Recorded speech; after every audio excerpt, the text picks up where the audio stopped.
Hey guys, this is Patrick Carnes-Sedermoon. You might know me as the guy with the most IM medals in the world, or something like that. I'm also the CGO of Fnatic, and you're watching Duncan Thorin Shield's YouTube channel. Yeah, pleasure being here. Okay, this is going to be episode 53 of Counterpoints. Me and Moses are back again, doing a fairly regular schedule here.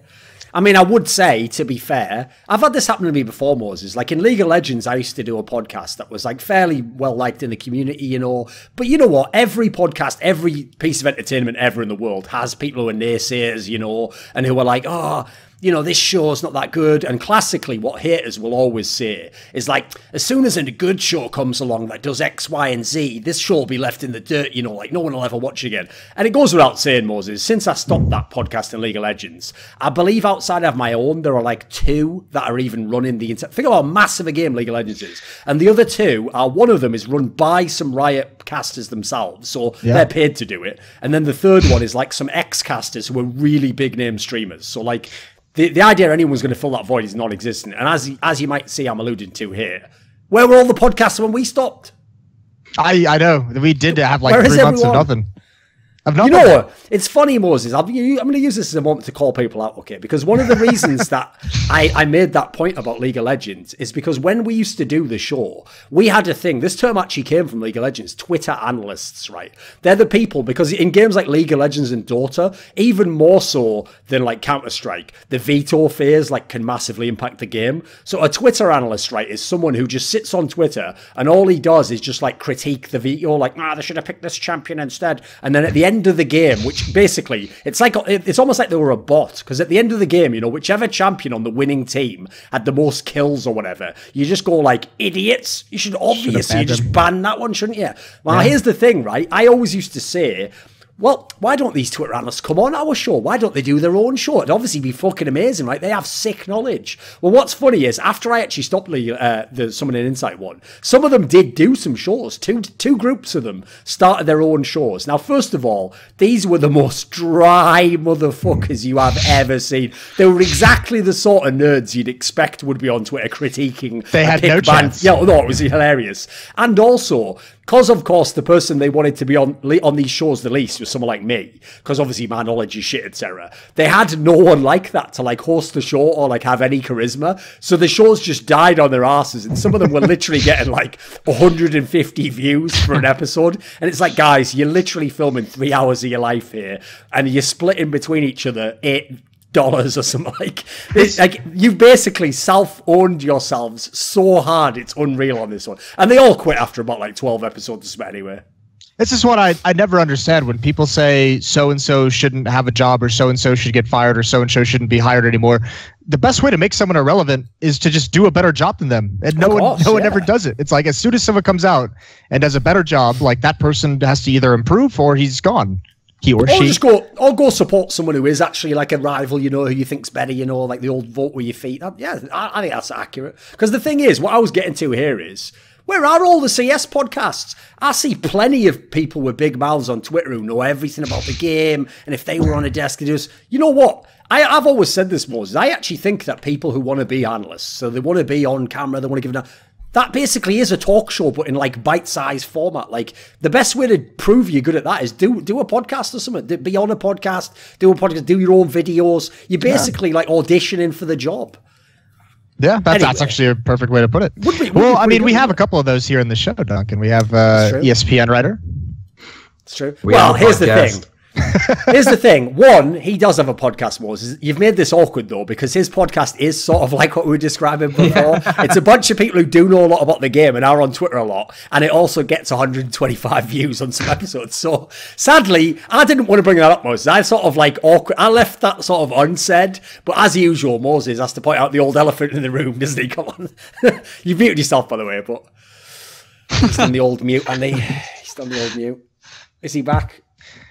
Like, I'm the one who needs to put his foot in his mouth. It's okay. I'll edit that seamlessly. I'll make that look like you really just said that now. So anyway, yes, Moses, we do have guests on this episode. We'll go in clockwise order. So actually, I'm going to start in the bottom right with Neil M, who is, by the way, just to start off at the top of the show, I'm going to do this for Neil M's benefit.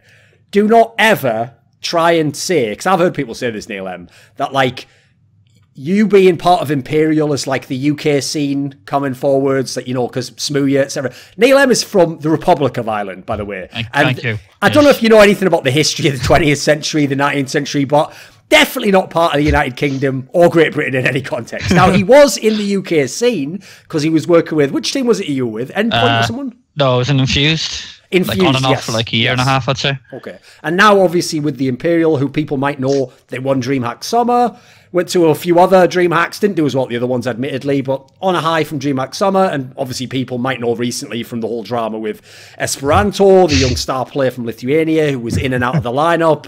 And obviously, Crystal, who is actually now going to be playing for Ghost Gaming, because he has been... Well, his services were no longer required. That's all that needs to be said. So that's taken care of itself. That's no problem with that. We don't need to address that again. That's done. He's gone.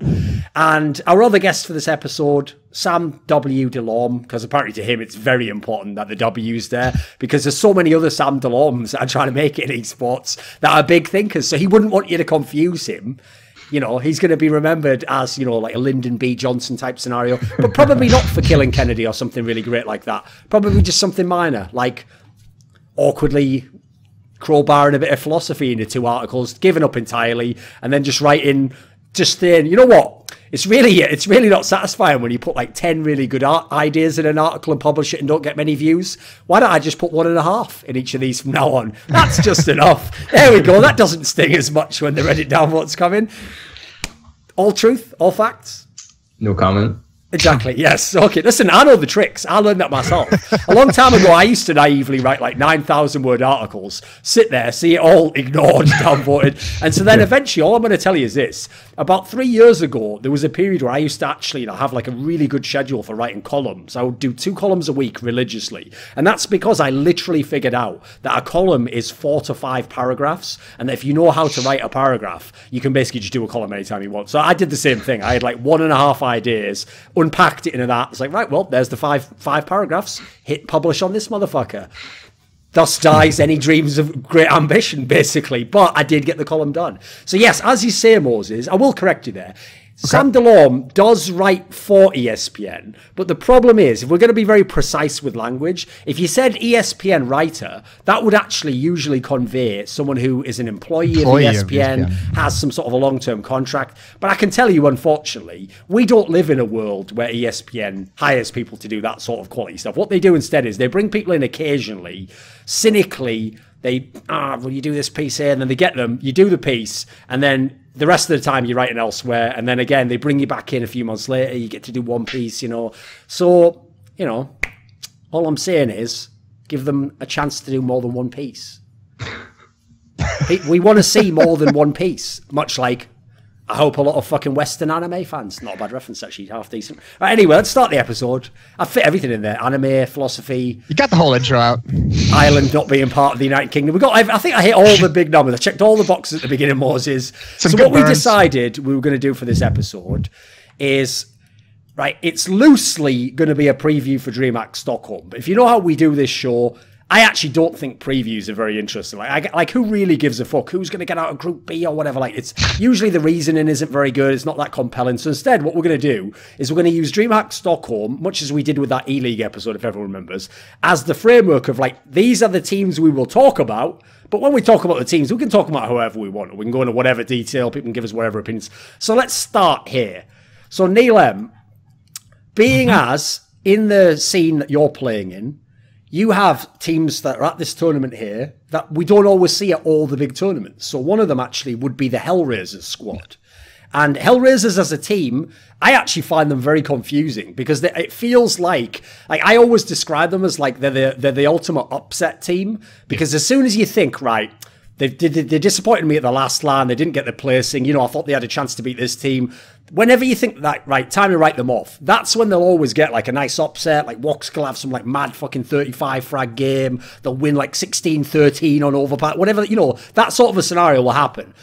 And obviously I will give them the caveat that some LANs they haven't been able to attend with the full lineup because between the two of them, Missa and Woxic, they had visa issues. So sure, they might not have had the most fair run of it, but they're competing at the level that your team's at oftentimes. They're at similar tournaments. What do you think of HellRaisers as a squad?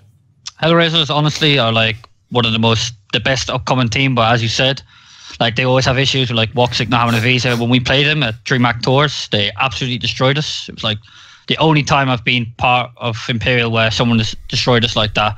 Like that team is like so good, but like you said, they just can't have a consistent run and being in the tier 1 lands. So I think like under Angel, having Izza, who's like so underrated, by the way, he was like MVP at Tours, played so well with Woxic. Them two, if they just keep together and play like tier 1 lands without any like problems with visas, that they'll be top 10 in the next 6 months, 100%. Okay. What do you think, Sam? Are you a fan of HellRaisers? Do you enjoy them?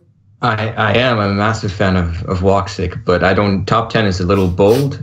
I feel like their roster composition is a little strange because I know that some people don't like Dead Fox. I think Dead Fox is pretty good, but his role in that demands an article right there. That demands a fucking article right there. Come on, okay, son. I was actually going to say on top of that, if they got rid of Dead Fox, then yeah, they'd be top 10. Yeah, well, I'm about to say like his he can actually give them a few win conditions when he's going off, but his role is very awkward. Like he doesn't fit very well at all in this roster. And so this would be I don't get why they didn't pick up Sticko. You know what I mean? Like, I feel like that would be a pretty good upgrade, but they could definitely improve. I just feel like they're missing a bit of roster cohesion when it comes to the roles. I think like Bondic and Dead Fox are a little confused, but if they figure that out with Issa and Woxic and Angel, they have a really good firepower trio, and Bondic's a good fragger too. So I see no reason why they couldn't be around the level of 10. But I do think that they're a little capped because they rely heavily on Woxic being one of the best oppers in the world. But he sometimes does understandably do less well. He's not quite a superstar when he's playing the best teams in the world. And so I don't quite see them being able to beat teams like, Na'Vi or FaZe. I don't think, but teams like Fnatic or North, I definitely think that they could pull off an upset there. By the way, just to quickly answer your rhetorical point there about like why they didn't get Sticko, I'd imagine Sticko probably wants to try some other orgs before he takes that pay salary downgrade to go back to HellRaisers. Yeah. Unfortunately, that's one of those examples of where in Counter-Strike, you have to kind of like know the org situation, because it's true, teams like Mouse Sports, HellRaisers, for the money they spend, they're doing amazingly. They're overachieving like motherfuckers, but sadly, if you actually know how much money they've got, odds are they're not going to get the big names that, on paper, if this is a football manager, you'd move a player like that there. I agree with you. He was in the team before. It would be a logical fit. But sadly, I think he's probably going to see if he can get a Cloud9 type scenario before he does that. Just makes sense. Moses, what do you think of HellRaisers? Again, as I say, they're not at every big tournament you're at, but they're at some of them. I was going to say, I haven't actually seen them. I'm looking through the thing. It'd have to be since maybe Star Series, June and Star Series or whatever that was. So that's quite some time ago. They don't impress me all that much. I think they can be interesting if they make some improvements. But at the moment, they just seem a team that's going to be able to, sit comfortably in tier 2, maybe cause some upsets from some of the teams up top here and there. But I don't ever see them going deep into a tournament with this lineup. But I don't necessarily think it's roles or players. I think it's just maybe it has something to do with roles, but just cohesion in general with the team. They always seem to be missing a little bit of something. I think Angel is always an intriguing in-game leader. And he's the guy. He's a pretty decent fragging in-game leader. So they have some really interesting pieces. But again, it's all about Issa and Woxic on this team. Those are kind of the two younger guys. Bondic spent a couple of years with a lot of hype around him. He was incredible during certain eras of Flipside, and I don't think he's really found how he wants to play this game outside of being like the star player. And it feels like he's not that on this team. So he's kind of shifting into something more of a little bit of a facilitator. And it just doesn't seem to be clicking as well as they would like. So they're a pretty cool team for an upset here or there. I'm not too interested in them all that much, to be honest with you, but part of that is probably just because I don't see them that often. Okay. Right, Neil. They did lose to Virtus Pro with the stand-in. Yeah, you can't really judge him off. They had a stand-in for that one. Yeah, Woxic wasn't there. Yeah, both teams had a stand-in? Yeah. See, okay. This is the point that I want to say about them is like, you can't if they go to 3 or 4 tier 1 lands in a row with their main 5, have they ever done that? No, I don't think they have. And I don't probably I seen them I know Tours isn't like tier 1 LAN, obviously, but just the way they play, like I watched so many other teams, like top 10 and all that, top 15, like the way they were playing on that LAN was just like incredible, honestly. Like they were just wrecking teams. They wrecked Envious. I know Envious were kind of dead, but they wrecked Envious, they wrecked us. But like, here's a question for you. At what point do you have to factor in an inability for players to be consistently at the best events of the year as a reason to not have them on the team? As like a coach, like that's got to be like really tough to deal with. Again, to loop it back to like what I said about like the Sticker to HellRaisers thing, right. I get the sense that's basically why they can have those players, because HellRaisers isn't an org with loads of money and, you know, like it's not the #1 destination. So kind of what they're doing there is like, okay, we accept the fact that you might not attend every LAN, and which, by the way, is the reason why if you're Issa and Woxic, you're not going to be in an elite team. You're not going to be in Mouse Sports, because why the fuck would they pick you up? So the problem is the thing that limits them is the thing that also allows HellRaisers to have them in a way, you know. So I agree with you. If I was trying to make them like the best team, I'd probably say pick one of them, and even then, maybe it might have to get rid of both, but they're also the best players on the team. That's kind of like it's just got to be a weird scenario where, because like if you're not going to be able to go to these tier 1 events with your lineup and actually do damage and get the publicity of making deep runs and then getting invites to future tournaments with your main lineup, then your org's never going to get the publicity and the ability to bring on new sponsors or bring on new revenue to be able to actually pay good players to come play for them. Sure. Well, so what I think is like, from what you're trying to say, basically, is for the money that I believe they put into that team, that organization get more than enough in return with them players, like the lineup that they have, like more than enough. And I think if Woxic's not in that team, like they're not going to even be in the top 20 at all. Yeah. Like, so he's too big of a player just to drop just because he can't go to 1 or 2 events. I know obviously it's hard. Doesn't he have some kind of I don't want to put this the wrong way, but I guess I will just because I might be ignorant on the subject, and let's just get it out there. Does he have some kind of a beef with the guys on Space Soldiers? Is there a reason why like someone Moses. that No, I don't think so. This is a very famous topic, and every time it gets brought up, I really question some of the very famous people bringing it up, because again, let me just do this a second for you, okay? Okay, here we go.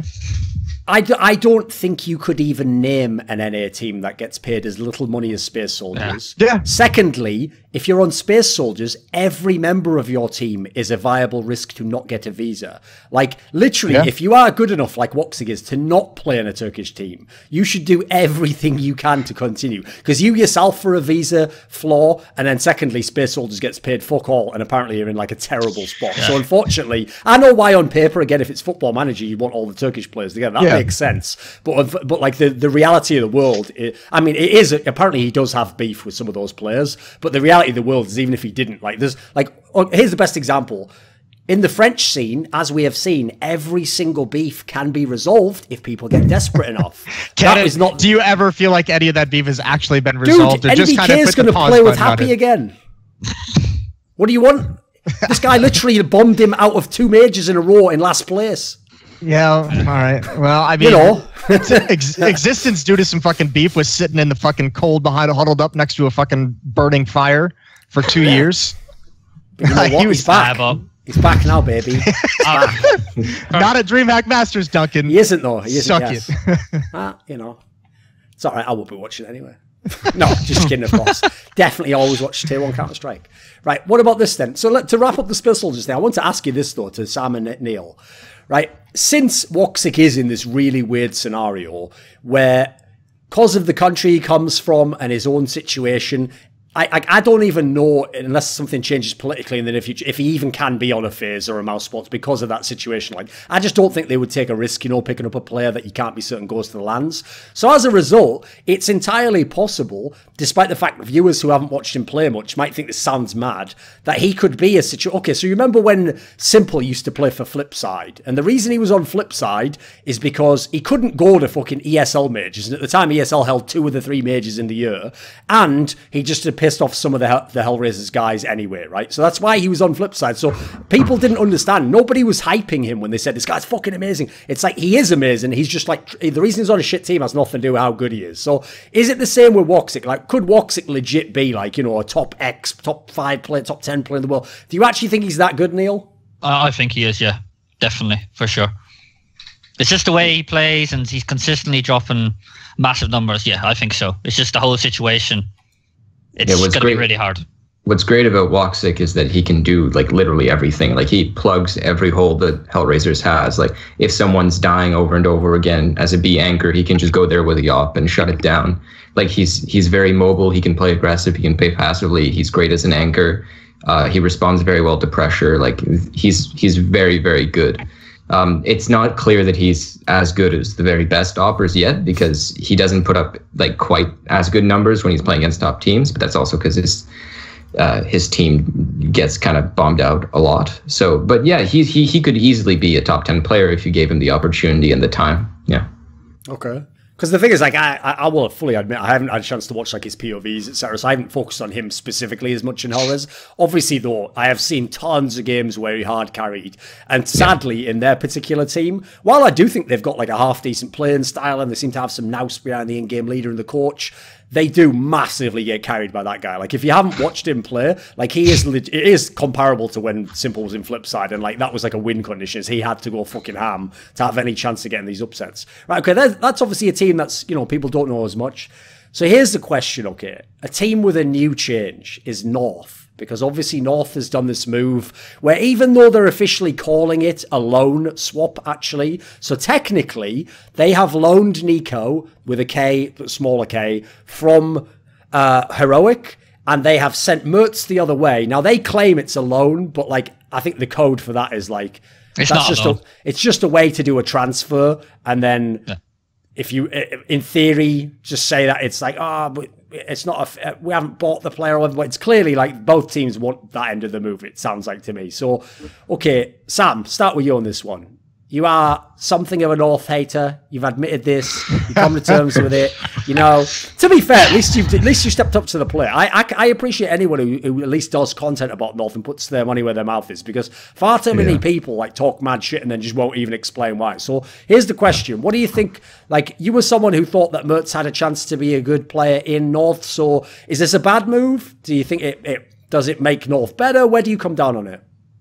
Well, if we trust their coach's explanation for their move, he said that they struggled to find consistent CT sides, and that's why they decided to change players. Now, whether that's true or not, we don't know, but assuming that that's true, it makes perfect sense, because Mertz was someone who I don't think he could respond very well to pressure at all. Like when he was holding pivotal positions like Arch, he could easily miss shots. And so when he was playing aggressive and playing to his strengths, he was doing quite all right. But when he was forced to play positions where he was relied on by North, he would crumble under pressure a little bit. And he had a couple lands where he looked better, but he played a lot smarter and a lot more consistent. But Max suggested that that's because he was being micromanaged a lot, and they were pulling a lot of resources onto him. But the fact of the matter is that when they picked him up, he was someone who was very bombastic, but there were questions about how consistent he could be as an anchor, and he struggled to do that. So I think the move is perfectly reasonable. It's weird that they decided not to pick up an opper, but considering the fact that Nell rumored that was going to be JDM, it's perfectly understandable that they decided to pick up Niko instead. Which, by the way, I will just say this. I actually reached out to the man himself, JDM, and he'd never heard of that. So I'm just going to say that. So either he lied to me or, well, fill in the blanks yourself. So, we can all have fun with anonymous sources. The problem is when the anonymous source, enough said. Just leave that one there, Sorry, we already had to kill one of those vampires, so if we have to take care of another one, yeah, so be it. I've got fetch the cross, Rich. Right, so it's okay. But sorry, this is blurred in between by the numbers for a minute there. So okay. Yeah. What about this then? So Moses, you are someone who is definitely a North hater, especially in 2018. Come on. Yeah. I mean, I don't know why you think I'm a North hater. I just don't. I don't find. Well, you just think they're shit.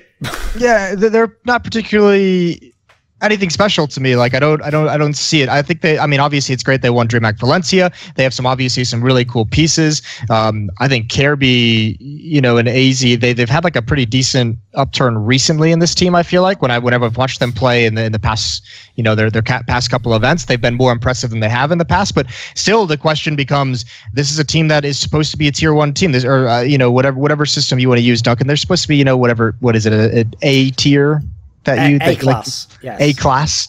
S class or A class, one of the two. So, I mean, there's supposed to be a team that's competing for championships, and I don't quite see it yet at the big events like the DreamHack Opens, the DreamHack Valencias. Those are events they go to, and they should pretty much be able to win all of those. And obviously, you know, step one is accomplished. They win Valencia, and you know they kind of have to do that to build some momentum. I still love Valde as a player. I think he's incredible from a perspective of fundamental and knowledge about the game. Positioning is all good. Aim, KRB is as well. Just for whatever reason, it doesn't seem to be clicking as well as he would have liked. And now they have this kind of confusion with their fifth. It doesn't surprise me that Mertz is out. Young Opper, first real team that he's on. You're always going to have struggles. Sucks that it had to change so soon, that he didn't show enough to get more time. But again, this is a team that I just don't expect to be seeing, you know, competing for a spot in the grand finals at any tournament. I could see them getting like top 8, but I don't see this as like a top 4 team when you get to the majors, when you get to the Stockholms. Okay. Right, what about this then? Neil, this team, obviously with the Mertz player in it, because they haven't played yet with Niko on LAN, they were one of the teams that placed below Imperial when Imperial won DreamHack Open Summer. So for anyone who wants to know like the highs and the lows of the team, okay, sometimes they have half decent placings at the big tier 1 tournaments. You know, I'm using the air quotes there, but it's not, as Moses alluded to, they've been to some of the smaller tournaments and they haven't won them. Like they won one when they had Mixwell. So what do you make of this North squad? Well, my team have faced them like 3 times. Copenhagen Games, we beat them 2-0. Beat them at Summer, and the only team we lost was when we threw a 12-3 lead. So for like our restarts and stuff like that, they're very obvious to read. Very obvious to read. Like we knew, like they don't like bring any surprises. You know, like their strats, map pool even. Like we knew when we were going to be the best of one, it was going to be train. We knew exactly what they're going to ban. Like they never. Maybe it's because they don't rate us or something, but like I just don't see them as any like a good team, you know, like a team that want to be top 5 in the world for sure. They're not like that. They've gone to these DreamHack Opens. I mean, DreamHack Valencia, who did they beat? They beat like Giants, Luminosity, and they lost to Heroic in the winners game. AGO, Fragsters, and Luminosity were the teams they beat there. And Giants. You're right. I don't think they beat. They beat AGO to get into the semi-final, and then they beat Fragsters. I mean, can you say any of them are really good teams that could? No. AGO's had some decent results, but I would put North I would expect North to beat them. They haven't any of the DreamHack Opens they went to. They've never got out of the groups. They had that one LAN at Star Series. That was a really good result, but that's what 4 or 5 months ago, and then they drifted off. And so I wouldn't say any of them games that they won at DreamHack Valencia. I wouldn't say that's a good win. Like people have mentioned, oh yeah, they won Valencia, but for me, it's like they didn't beat any good teams. So what is the flaw then? Like for example, okay, Neil, one of the reasons why I've never understood why fans always hated on North, I mean, not even just this lineup, you know, the past one where I had Magisk and Config, is because the reason why analysts always thought that they should be a good team is because all variants of this North squad, for most experts' opinions, has good players in. Like, they actually have the players on paper where you look and you go, hey, you should be able to do better than this, surely. So I never understood what fans were implying. Like, are you implying the players are all shit? If you are, then fair enough. It makes sense they shouldn't be there. So what do you actually think of this lineup of players, though? Do you think, should they be better? Are they where they should be? What do you think? I just think they need a new in-game leader. I don't think MSL is good enough. MSL? I don't think he's good enough. Like, I know you say, like, you need the support players and all that, but this new, like, phase of CS, you know, like...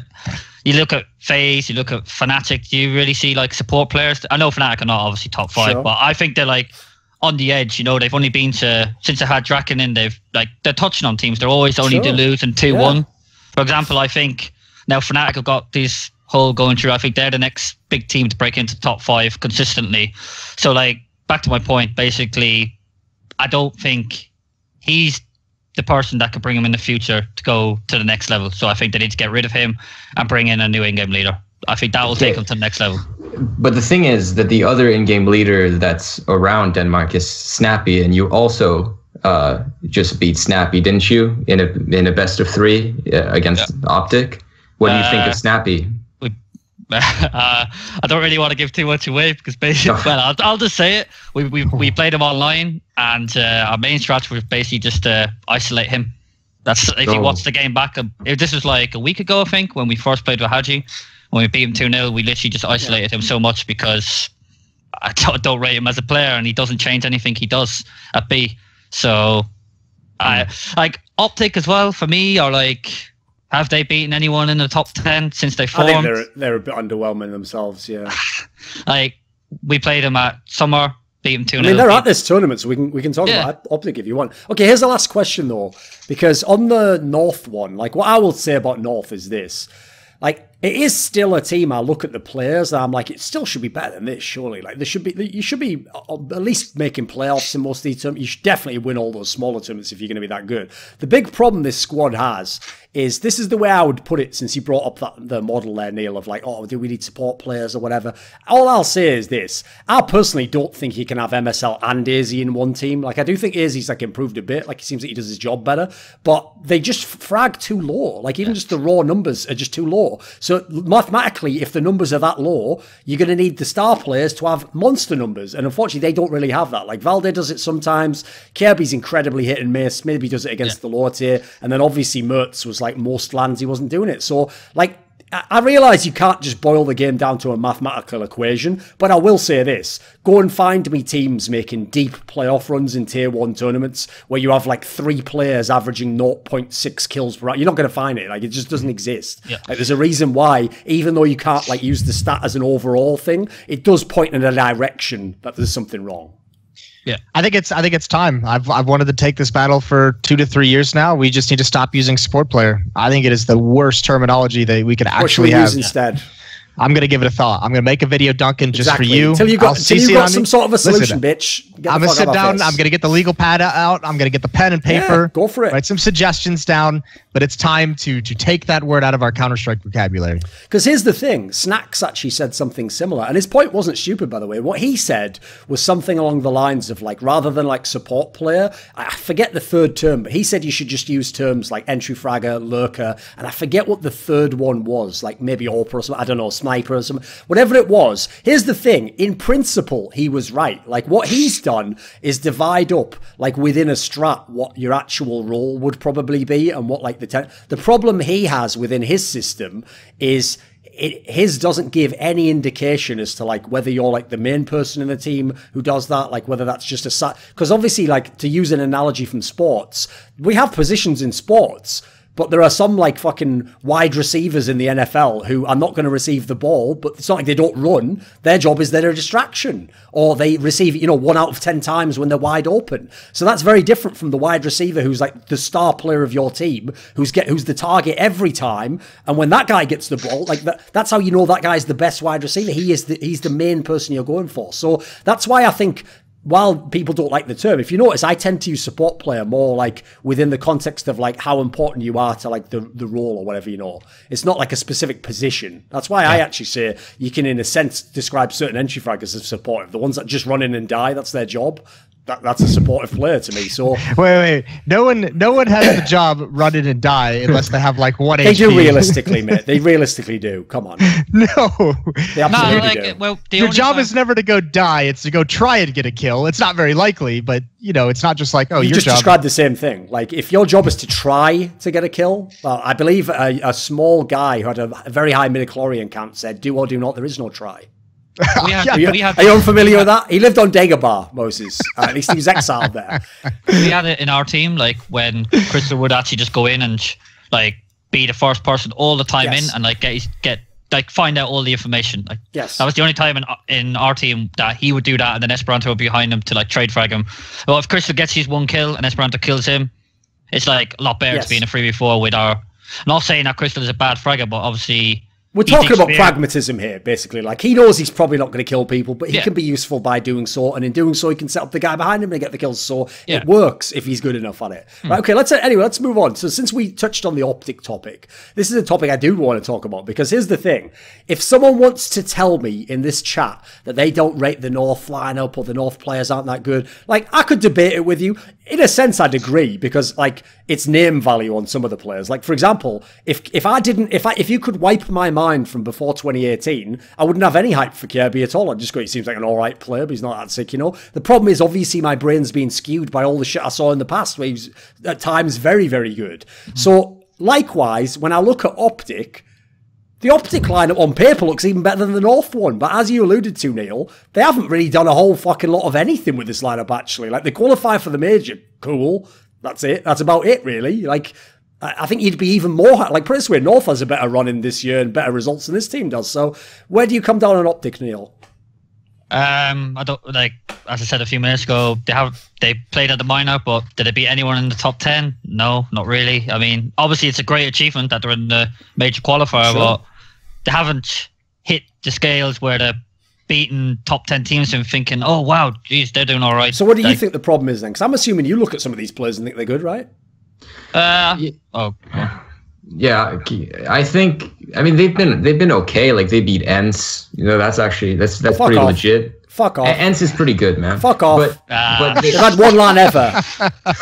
What, you mean the same Ents that went to that monstrous EU minor and didn't qualify? So they haven't beat top 10 teams. They've been okay. They beat Mouse at Cologne. Yeah. They've been fine. They just I don't think that their players have been like Cajun B has been really good, but I don't think Config really hasn't impressed me. He's been good in opening duels and things, but I don't How think about that Cajun B? You know what? He's a pretty good player, isn't he, Sam? I know I fucked up I fucked up. It's fine. It's all right. It's all right. It's just harmless banter. Keep going. Yeah. But I think probably not the Cajun B. Like he probably fucking hates you. But anyway. Cajun B has played well. Gate has been strange. I like him in some situations. So I think that like on A side on Mirage, he's been pretty good. But he doesn't seem like the kind of player. It seems like they're trying to fit in him somewhere where he doesn't belong, quite frankly. And then Config hasn't been a superstar, and I think Yugi's been fine. But it's just like they have superstar talent, especially with Config, but none of that has actualized. And I don't quite know why. I guess you have to put the burden on Snappy to make that happen, but it really hasn't been there.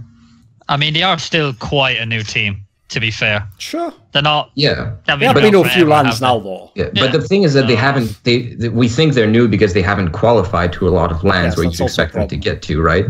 So like it's pretty disappointing. Like for example, they probably should have, if they were going to be a very good team, they probably should have beat you in a best of 3, right? If they're going to be like a top 8 team or something, but they didn't, and if that keeps happening. Like at some point in time, if they don't qualify for lands, even if they would do okay at lands, you can't give them credit for something they didn't attend. So it is pretty disappointing. Yeah. I would add in on this, but I don't think I need to say anything more about bashing on OpTic. I think I've really solidified made a career out of that, haven't you? Yeah, I really have. I mean, yeah. Anything I say is just going to regurgitate. The one thing I do want to kind of comment on is I just get the impression that this team does not work. I mean, again, saying this without talking to these players or knowing any of their practice schedule, but the amount of talent that's on this team and the amount of guys who have experience, the amount of star players, to see everyone underperforming in this way, like Config has dropped off the face. Config's had like a similar steep drop off as Snacks did to a certain degree. Yugi is one of those players. Still all right though. Yeah, but Snacks plays at tier 1 tournaments. That's true. Config's just gone at the moment. Yugi has a lot of excitement. I think he's super talented. We've seen some really good things out of him in the past. I haven't heard his name in quite some time. Cajun as well. I just get the impression that maybe it's something they don't work as hard. Maybe they're just not as efficient. But I feel like they haven't made the appropriate amount of progress. Because even if you talk about kind of the new lineup with some of these newer guys that came in after the kind of hybrid with the North Americans broke up, that core's still been together to have enough things going for them that they would have some kind of a structure to at least be impressive in some way, with all the experience, with all the power they have. So yeah, it's disappointing, it's upsetting, but that's all I got. I'll ask you something. All of you something. How much do you think a pro team should practice?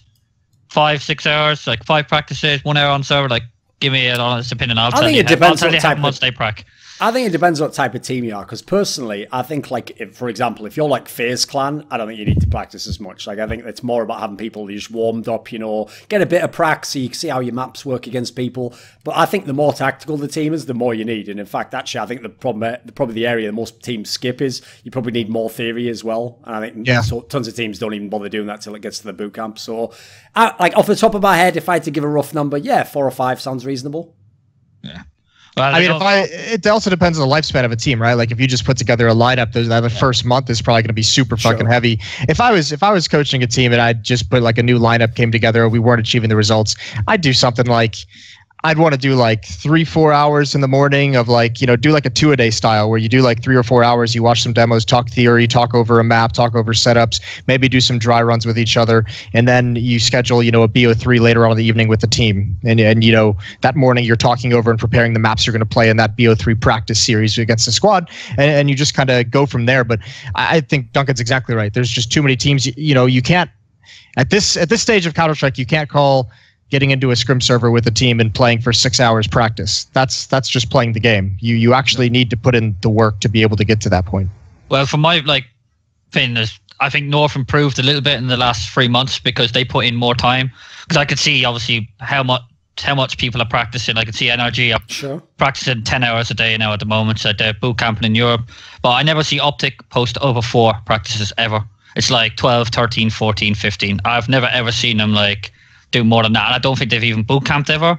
And I mean, coming into these two lands, like the Major and DreamHack, like, and Zotac as well, this is like a massive chance for them to show like, yeah, we want to be in the top 10. We're going to push it. Well, I don't see them like pushing, you know, like putting everything in.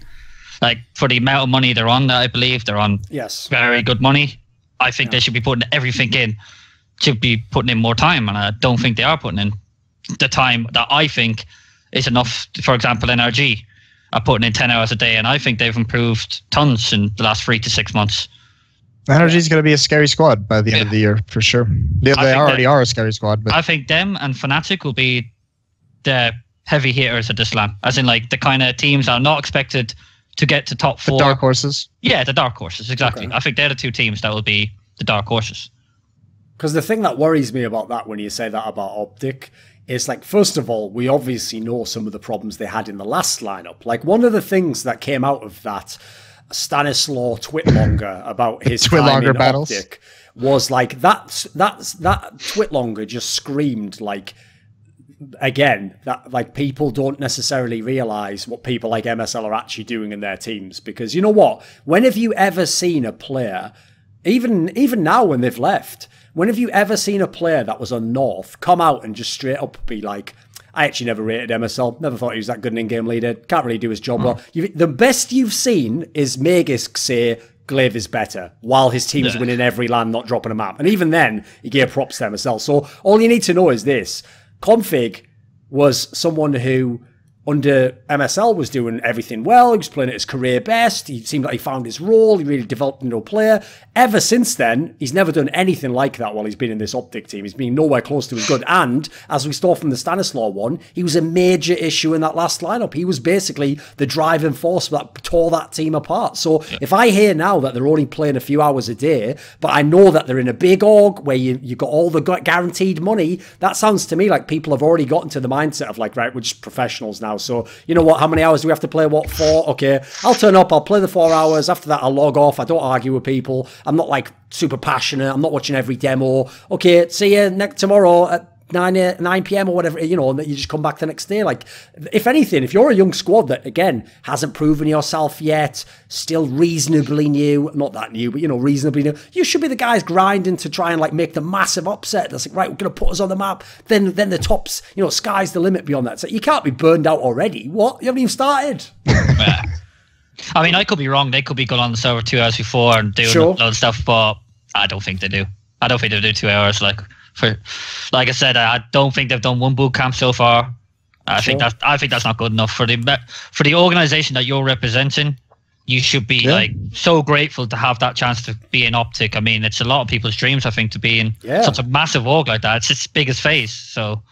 And you've brought them to Europe. Like, you've actually, if you don't fuck this up, you could have opened the door for OpTic to be a European org for years to years. Even the Danish org, like, I'm not like an org, literally, you know, like have a team in that region and constantly like refresh with new players, be super sick. Not a bad little pun there for the Danish team, but anyway. So here's the thing: when I look at this squad, like, first and foremost, when I know some of the things I already know about people like Config, I already have my concerns that the squad isn't that good and he's not playing that well, because I think he's someone where, as an in-game leader, you have to be able to control him to some degree, or you have to get him on your side that what you're doing makes sense. I think otherwise somebody just do whatever the fuck he wants. So I don't know that Snappy's the sort of guy to do that, because if you actually look at Snappy's career, hasn't had a lot of star talents, and if he did, it was at the beginning of their career as a star. So as a result, like, they haven't got the massive ego yet. At that point in time, they could still believe that shit of like, this guy kind of like was the reason I got my chance, you know. Like, they'll give you a lot more leeway there. Someone like Config's coming in and it's like, who the fuck are you? Like you know, you're not some sick in-game leader.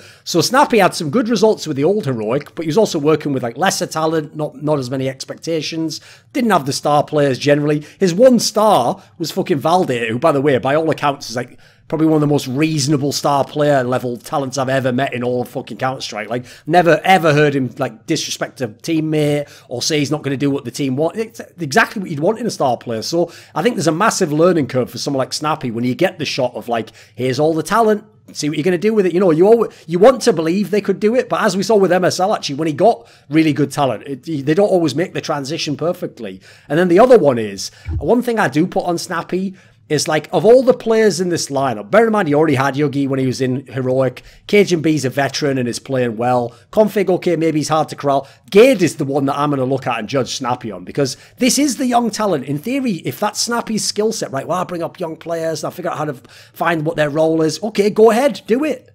This is the player to do it with. No one knows this guy. He was playing for North Academy. Like, this is exactly the player where you could make a sick name for yourself. So I have to say, personally, when you consider the two teams we just discussed, OpTic and North, I think these teams are literally like the major and/or 3 months from doing a swap with each other. Like, I think logically some of this talent has to go between them, because like on paper they both have good talent, but between the two of them we can't put together one legit team. Do you think this kind of dispels? Remember last year we were talking about how deep the Danish scene was, and how the Danish scene was obviously superior with the amount of good teams. Are we at the point now where, with these two teams being like so disappointing and not performing to their level, is that kind of done with? No, because this is where Neil M can come in here, because when you talked before about some of the tournaments, the DreamHack Opens, there is a team at these tournaments called Fragsters, and they have a bunch of young Danish talent, including Starven, who I think is like 17 or something. Like, tell us about this team, Neil, because these are some players where, in theory, some of these, I mean, they might be a year or two away, but in theory, these are the next ones, right, that are going to come up. Yeah, for sure. Starven is really good. Refresh is really good as well. I think it's just the two of them that have the potential to be the next big thing. And I believe Starven, I think he got offered by North. Maybe I'm completely wrong, but would make sense. Pretty sure I'm right that he did get offered by them. Holy shit, he's 16. He's 16, fucking young. Yeah. He's really good, bro. Like, in the next 6 to 12, no, I'd say 12 months. Yes. That he could be the next big thing. I also think, the best team that they can make would be Kirby, probably. I think Valde, Config. I don't know if there's like a Danish leader that could. Like, they need a strong figure, you know. I don't think Snappy is a strong figure that you think, oh, I won't put up any. Like, Config could probably get away with anything with Snappy. He's not like that leader. He's not like a Fallen, you know. You won't get away with any shit with him. Like Zeus, you won't get away with. I think he's a strong personality leader. Sure. That's what I think these players need to be the next. For Config to reach out and get to the top 5 again, he needs to have a strong leader behind him. I think Kirby has got what it takes to be back where he was in Astralis, for example. I don't think he's been very good for North at all. Very hit and miss like Valde. Them three together, an international leader and maybe Stavan, I think that team could be something like really good. Okay. Right, what about this then? Since you touched on him before, let's just keep going. What about Fnatic? Because the Fnatic team actually had no hype around it. Because actually, I think most people felt similarly to how I did, which is like, why are you picking up Nips rejects? Because they got Exist and Draken into the team, obviously. Now, I will say, the one caveat that people don't consider, because it's the least considered aspect of the game, is the coach. And that is because, unfortunately, in Counter-Strike, I think this is why coaches go a bit under the radar. Too many of the coaches in Counter-Strike at the top level, the best teams in the world, the top 5 to 6 teams in the world, tend to have legendary in-game leaders. Like guys who, they can do all the tactical shit themselves if they want, and so you never know how much input the coach has. You never know if that's even the coach's job to have any say. For all you know, Fallen, fucking Carrigan, Glaive, these people, these guys are geniuses in a way, you know, they know what the fuck they're doing. So one thing I will say is, from what I've gotten to know about Jumpy, the coach of Fnatic, sounds like he's someone who has a decent enough mind for the game. Sounds like he has been somewhat instrumental in helping this era of Fnatic, the one that was after Olofmeister and not Crims, after Olofmeister, and who was the other one who left? Dennis, after these two left, you know, it sounds like he's been playing a role in shaping the team, etc. So there is that to consider. It's not just exist on his own, you know, it exists potentially with someone else who might know something about the game. So why did you hyped him a bit there, Neil? Why are you feeling this Fnatic squad? I just think they've got what it takes, just with a bit more time now they've had with Draken. I think they've been hitting that. Like, they've only lost to top 5 teams. I mean, sure. At ESL Cologne, they absolutely embarrassed Big, and they ended up coming second at the LAN, you know? I just think they've been a little bit unlucky. Now they've had, like, too much with Draken. These 2 LANs that are coming up, Stockholm and the Major, I think one of them is going to be the time where they're going to hit out. Like, if they hit this one now at Stockholm, I think that group is perfectly fine for them. I think they should get through second. I don't know if they'll beat FaZe, but they should beat Heroic and OpTic fairly easily, in my opinion. So I don't know, they have it what it takes. They have the perfect lineup. Exist is a really good leader, in my opinion. I think Draken's a really good AWPer. JW can pick up a second AWP. They can just switch it around, you know. They've got all the mechanics there. Crim's such a good all-round player. Flusher, like, that team has, I don't know, I just respect that team. I think there's something there that will do something at this event for sure. There's something weird about Draken, though, because he was no, but for a long time he was the best player on NIP by far. Yes, and then statistically. Yes. Yeah. Well, also I think, like, genuinely he was the best player in that team, and then they shifted the rules around, and then he did very little, and then they kicked him, and now he's on this team, and he's done very little for this team as well so far. You know, they haven't played that much, so I just don't understand, like. He's such a strange player, but he's so inconsistent. Like, I'm looking at his stats, and he had a plus 21 rating, or a plus 21 against Na'Vi, and then the next map he was minus 15. Like, how do you do that? How are you so bad in one and so good in the other? He's so inconsistent that I feel like I don't trust a team with him as their primary AWPer, like, even though he is supremely talented. But the thing that has helped is that JW is opt less now with this team, and he's been doing really good on the rifle, which is obviously a very positive sign. But I'm not sure, like, Fnatic has always been pretty good, and but they haven't pierced the top 4, top 5 in a long time. And so I can imagine them being, you know, around the same level as Mouse, but I don't see where the expectation that they can be as good as, like, let's say Team Liquid comes from. Like, I think that Team Liquid is like a pretty high above them in terms of firepower, in terms of strats. You know, maybe not in terms of savvy. Like, I get that the players that they have on there are very, very experienced, but, like, I don't know, like they it just feels like they have, with Draken, with Flusha, and with Exist, it just feels like it's a bit dull in terms of firepower. So I don't see where you see that much upside to be a top 5 team. Right, Neil, come on, you got to justify this Drake. Why do you rate him so much? I just think he's a really good aggressive AWPer. He's got what it takes. He played really well on NIP. I mean, Fnatic, he's only just come in. Like you said, he has been a bit inconsistent, but I don't know. I just like the style of play he is. I think he was going to break out of these 2 LANs. I mean, I'm putting myself a little bit on the line here, but I think Fnatic are going to come top 4 at least top 4 at this LAN. At Stockholm, that is. Right. I'm not scared to make a prediction, so I think they will.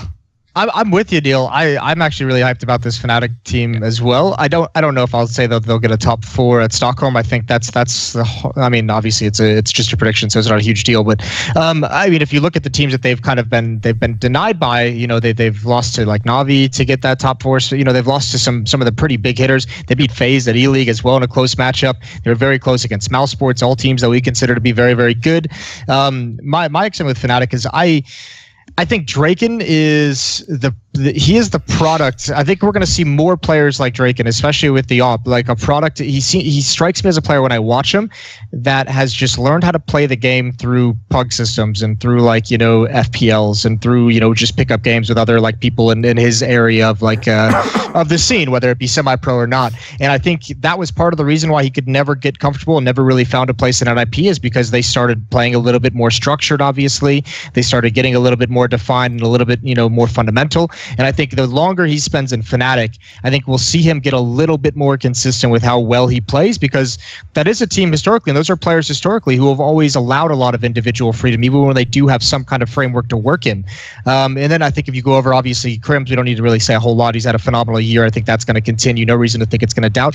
I think JW is one of the underrated stories, and I guess part of it is because it's not like an emotional story, right? It's not like a story that's going to get you in the fields or anything like that, or have some kind of inspiration, but his ability, you know, to transition to away from the Opper for like the first time in 4 years with Fnatic, 5 years with Fnatic, where he's no longer the primary Opper in a way, and he's kind of picked up this AK-47. We've seen him lurking, we've seen him entering, we've seen him being aggressive, we've seen him making these plays, and I think you really see how much he actually knows how to play the game in terms of his game sense, in terms of like when to make a move when he's on the rifle more, because he can be way more versatile with that weapon versus the AWP. I'll just say one thing. When Draken was like really good at NIP, who was there? Like when they were really good, exist. When he he went downhill. Now he's coming to Fnatic. All right, Duncan, there, take that fight. Go. Get him, boy. Don't really exist? I think he exists all right. I think he's just all right, though. That's my problem. So that's why I bring in the coach aspect. I want to know what the coach is going to do, if he's going to help exist in, like, reformulate his game or whatever. I will say this is not a bad lineup to have exist as your in-game leader. Like, it's going to, in theory, be a pretty free like early NIP, right? Yeah, it makes a lot of sense, you know. You can allow a lot of freedom. One of my problems with this lineup is I feel like I'm really not feeling the firepower of this squad. That's where I feel like they've got a big problem. So if they manage to develop some like amazing style that's super effective, okay, maybe they can win in that sense. But like, for example, okay, when you were listing off all the players there, Neil, I noticed conveniently that you went through the players, like you went like, Ray exists as an in-game leader, Draken, you know, he's the best on NIP, like JW's been playing better, like I'm with you on all these so fast, Crims can do everything, I'm with you on all of them, right? And at the end, you just sort of slipped in there, like Flusher, yeah, respect him a lot, like Flusher in 2018 is a fucking bum. Like, I know I Am Kind of 8 was amazing, he was the MVP. Yeah, that's all true. Both those statements are true. But in 2018, Flusher's playing style, again, I'd have to do like a whole video on this to break it down exactly. If I had to speculate, like, Flusher's playing style was like, catch the perfect timing, like be in the spot no one expected. Like none of that shit's happening this year, mate. Like he's just not doing any of that. So unfortunately, I realise because his name is fucking legendary and he's done some godlike shit online. I even agree with that, and I'd love to see him come back to it. I just haven't seen a whole lot of that in Fnatic, like the last two lineups. So unfortunately, I feel like he's like the spot that, like like the problem here is, I don't see any universe in which JW and Crims are kicking Flusher out their team, so I don't think they're even considering this move.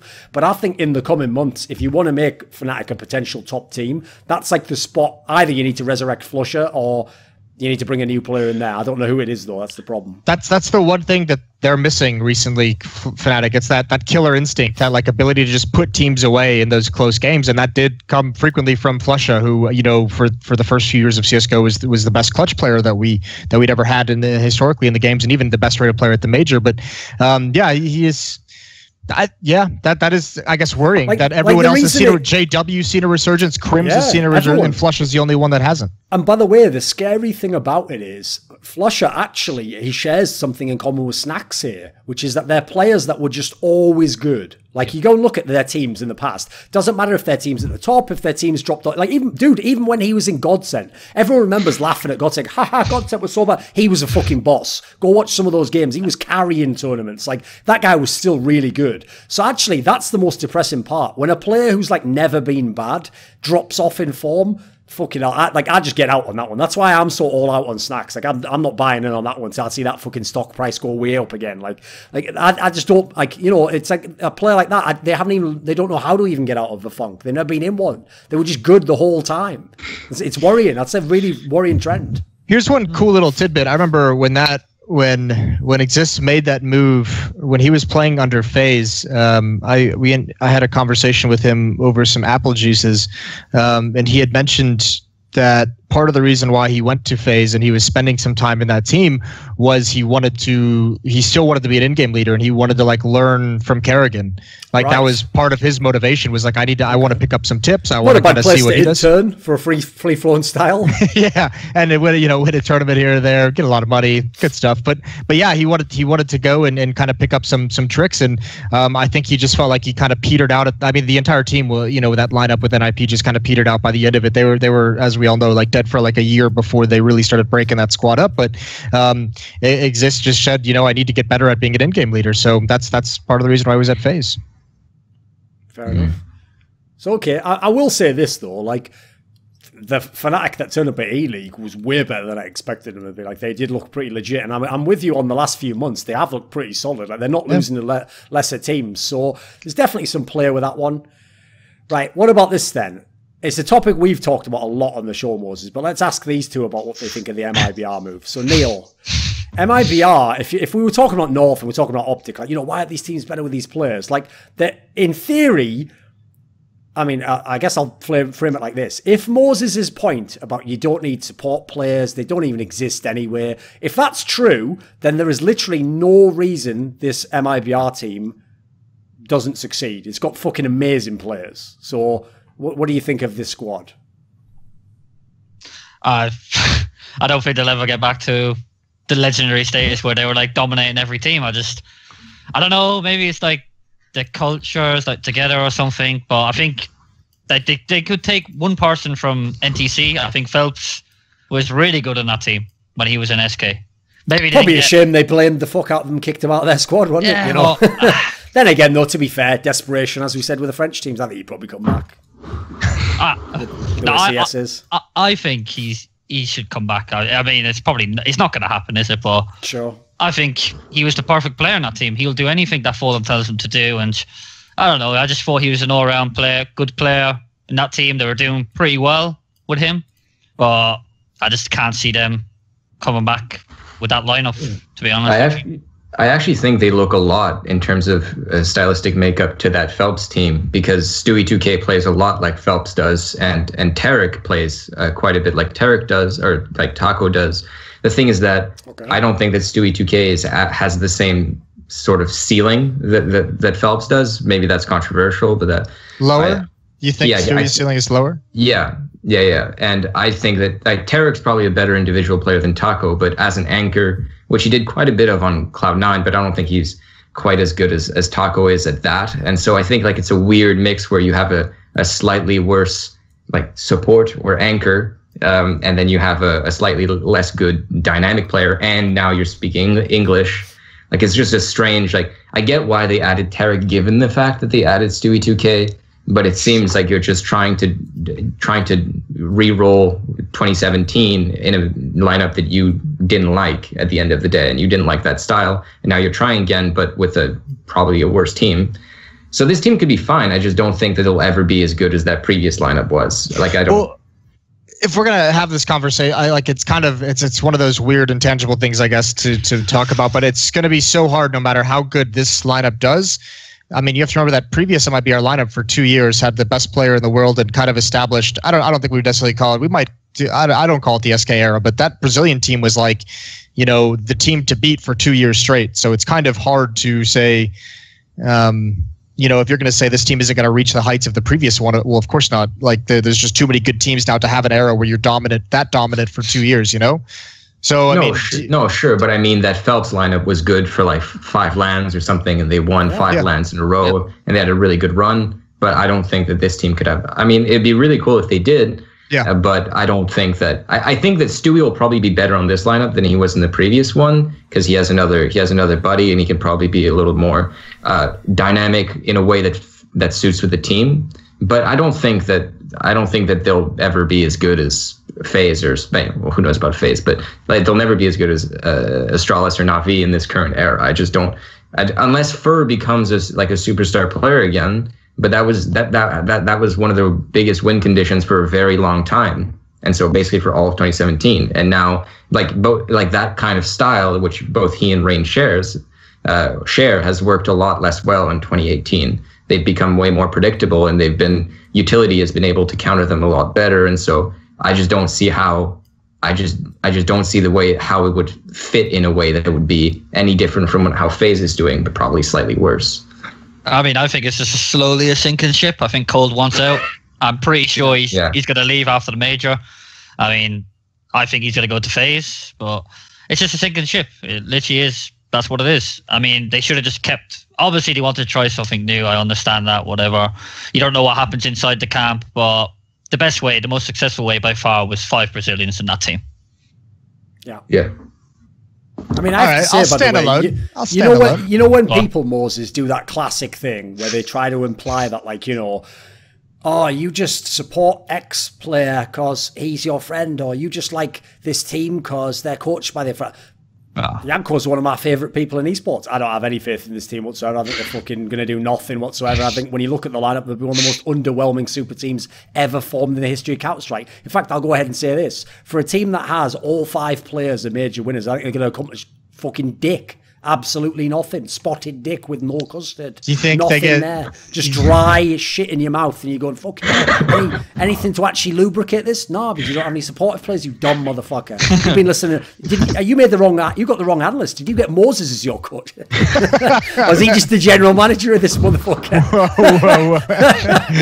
Listen, all I know. Do you want to know is something, by the way? I'll actually reveal this, Moses. I've been thinking of doing this. Sadly, with the current situation in my career, I might have to put it on hold for a little bit. But I actually have an idea for a concept of some content where it's just going to be called talking shit. And I do like that, like there, as always, like a rap battle. So I'll just take like Fallen and I just go like, listen, you broke motherfucker. It ain't 2017. And I just go in on them like that. The problem is, it's just so harsh. I don't know whether or not the community can handle it, but it'd be amazing. There'd be some articles about that one. It'd be amazing. I think the best thing about this MIBR situation is that, dude, if they fail, I say let's all just agree to blame Tommy. We all just blame Lurpus for everything that goes wrong in the MIBR lineup. I think that'd be great. Everyone comes out on Twitter, that fucking GM putting this team together. I still think MIBR is going to be fine. Do you guys see them getting top 8 of the major? Yes. Yeah, top 8. Yeah, but that's just not a success for this roster, right? Or maybe it is. I'm going to say maybe this early in the. I think I could see them getting top 4 at this next coming major. I mean, obviously, we're going to have to see how these first 2 events go, because I think they're going to go over to the problem. I have a real issue. The problem with this lineup to me has nothing to do with the lineup itself, but if the major is going to be so important to this team winning, they're boot camping in Spain, flying to, is it Hong Kong for that Zotac, and then they're flying to Sweden for DreamHack Masters, and then they're going to London for 3 weeks for the major, potentially 3 weeks for the major. That seems like such a mental schedule to subject a team to that is still trying to figure out how they want to play the game. So that's my biggest worry. Obviously, I actually haven't spoken to Yanko at all about how the boot camp is going, but I guess we'll see pretty soon. I think Zotac's in like a week, something like that. It's next weekend, I think. 5 days. 5 days, yeah. So get our first glimpse. I'll be staying up for that. Maybe probably not. I'm going to go ahead and say that they don't make top 8 at the major, like especially when you consider like really it has like that Bucalt system. So in theory, you can't just like fluke the easy opponents. This team's ripe to get fucking upset. By the way, like the brand new squad, and then also you got to add in. I'm with Neil actually. Like I actually think that like to take your joke, Moses, but make it serious. Like Lurpus is in no sense on any level the GM of this particular lineup. Like he didn't put a single player on this lineup, and I mean that especially in as much as like the GM of this fucking lineup is coldzera. In as much as I think coldzera basically said like, listen, we make a lineup change now or I'm out. And he already did that with in-game leading before, and now he did it with fucking get bolts out the door. And the big problem is this, Moses. Even if this lineup has potential, even if Yanko does great work and it's starting to go in the right direction, if they go to the major, and first of all, if my prediction is right that they don't even make top 8, I think it's over already. But let's say they make top 8, but they don't make a deep run. If you're coldzera, the big problem is this. Unlike everyone else in this lineup has to have this mentality. Right, I'm on this squad. I'm probably not going to get bought out to a better squad. I've got to make this squad work somehow. I've got to work with Yanko, Fallen. You know, everyone else has to have that mentality. For coldzera, he is the only one who has the luxury of like, my game's ready. I'm ready to win now. What's that? FaZe Clan presumably doesn't win the major in this scenario. They want to win now as well. I think I'll just go to FaZe Clan. Like, that's and they've got all the money in the world to buy you out. I think it's the most logical move for all parties except MIBR, except they won't have a fucking choice at that point in time. I think you're all mental if you think coldzera is ever getting out of this lineup before his contract is over. I think you're absolutely fucking lost your mind. I think you're gonna find out how much this guy wants to win when he's willing to leave this squad, mate, with players that he's won majors with. It's not that I doubt that he wants to win. I know coldzera is very dedicated. I've had conversations with him where I am amazed at the things that he says sometimes that hit at his competitiveness and his competitive drive. But I think you're mental if he is allowed out of this contract before it expires. I think if they do bad at these free events, he'll be out. He'll go to FaZe. I mean, he could walk in, like Mouse won't be able to, well, obviously they have the money, but they won't buy him. Yes. I think he could walk into that lineup. He could walk into Liquid. He could walk into FaZe. I think FaZe will buy him. They won't do that well. They probably get top 8 at this. I think he's had the MIBR logo seared into his skin with a cattle prod. There's no way that he's not MIBR a year from now. I think he'd be gone out. I think he'd be gone after the major. But like who would you replace in FaZe for coldzera? Probably Olaf. Olaf, wow, that's bold. I don't know. I would remove Rain because I think that's fine. Well, I think Olaf is like fucking amazing on this team, man. Like, I think he's part of. Yeah, but the thing is, I don't know if you know this, but it was intimated that the reason why he didn't come back, that actually some people behind the scenes were saying he was never going to come back. So I think this might be like the last go around scenario. So again, it might all just line up. If they just do badly as well, maybe he just says, "Fuck it, yeah, actually, I'm off." Here. Yeah, I feel like this is the last go around. And again, that's the reason why I say the FaZe Clan one for me perfectly lines up, because what I love about FaZe Clan and how mad this whole experiment is when you have the money FaZe Clan has and you stack players like this, there's no expectations. You must win every tournament. That's it. Like, the expectations are like, yeah, but good tournament, guys. Top 4, like, shut the fuck up. Like, you must win all the tournaments. And especially, you got to win a major. Like, you can't just keep letting majors slip through your hands when you've got, like, all these star players. So, I feel like for them, what I like about them is they are a team that's got the fucking finger on the trigger. And as we've already seen, they would have Simple in this lineup already in times in the past if they could have done. So I think that's the perfect scenario where they've got the money, they've got the reach, the ambition. And if coldzera wants out, if you're the MIBR, you can't be like, fuck you, you are my employee. Like, although Winston just literally let his fucking major spot go and half the players go to be a nice guy in public. That's how much this guy cares about PR. Like, you're not keeping coldzera prisoner, that's for sure. I'll tell you something, right? The quick thing is, if FaZe offered MRBR, let's just say 1.5, 2 million, you really think they'll turn down? If coldzera is like, I want out of this team after the major now, you really think they'll say no? Yep. Okay, fair enough. Absolutely.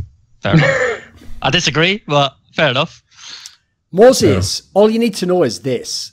Fallen, legendary in-game leader, godfather of Brazilian Counter-Strike, who built these teams from nothing, came out publicly twice and said, I do not want to go to SK Gaming. I have never wanted to go. The owner is a liar, and I even think he implied a cheat. You know what logo they were wearing for the last year and a half, was it? Yeah, that's right. You know what? Shit gets done.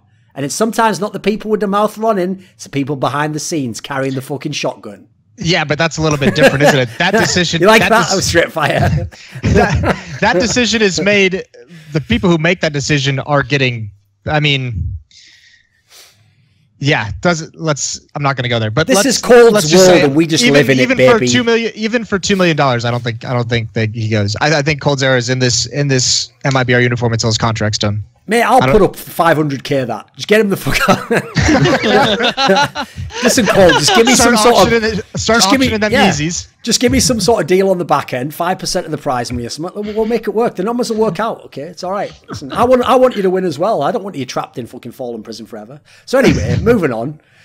Let's go. By the way, I will say this as well. Anyone who thinks that Fallen's like legacy is getting out of 2018 if they do badly with these two lineups, like, unscathed, is out of their motherfucking mind. Because, like, it's true. I will say this. What you do now never degrades what you did in the past. If you were amazing in the past, you were amazing in the past. But if you fuck up now, that goes in the record as well. Like, you can't go, wow, this one doesn't count. No, they all count. That's the great thing. Like, you have never, ever heard me say, what are you on about? existence fail on all those majors is fine. No, I absolutely count that as part of what he did over his whole career.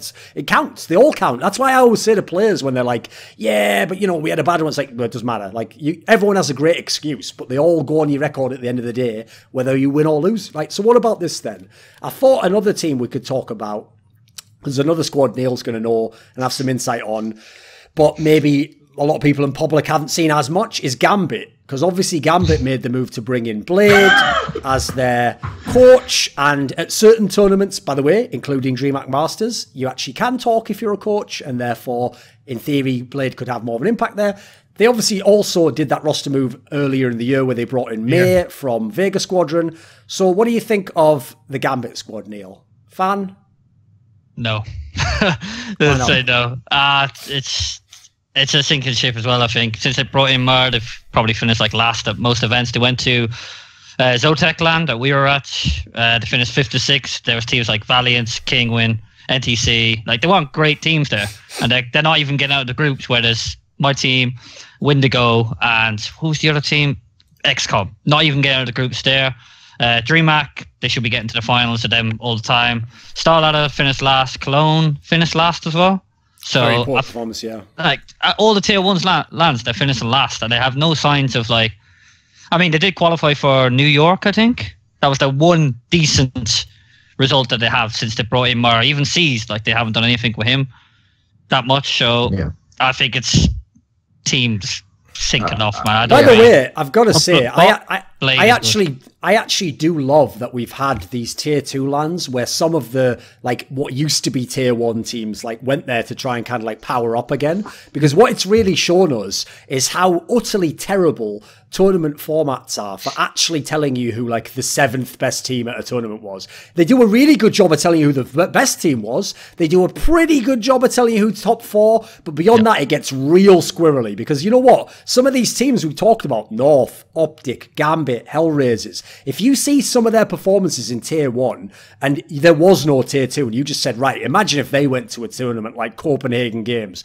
people would literally be betting their fucking house that these guys would dominate. And the majority of them, by the way, spoiler, have done fucking nothing at these tournaments. Like, some of them aren't even getting out of groups. Like, forget winning these tournaments. These tournaments are actually being won often by teams that are way, way worse on paper. So it's what I love about the tier 2 scene in this sense is it's been a really good, like, error corrector for what, when we'd overhype some of those other teams. Because the problem is, on paper, coming like top 8 at 3 tier 1 lands sounds half decent until you realise, like, well, who did you actually beat to do that? And, did you just lose a bunch of games once you won the first best? There's actually a lot of squirrely nature to that. So anyway, did you finish your point there on Gambit, Neil? No, I was just saying that Blade could actually turn them around. I think Blade's got so much knowledge to the game. When he was coaching HellRaisers, I think, like 2 years ago, he brought a lot to them back then. It's 4 years, but yeah. What's that? 4 years, is it? Yeah, it was a long time ago, yeah. Jeez.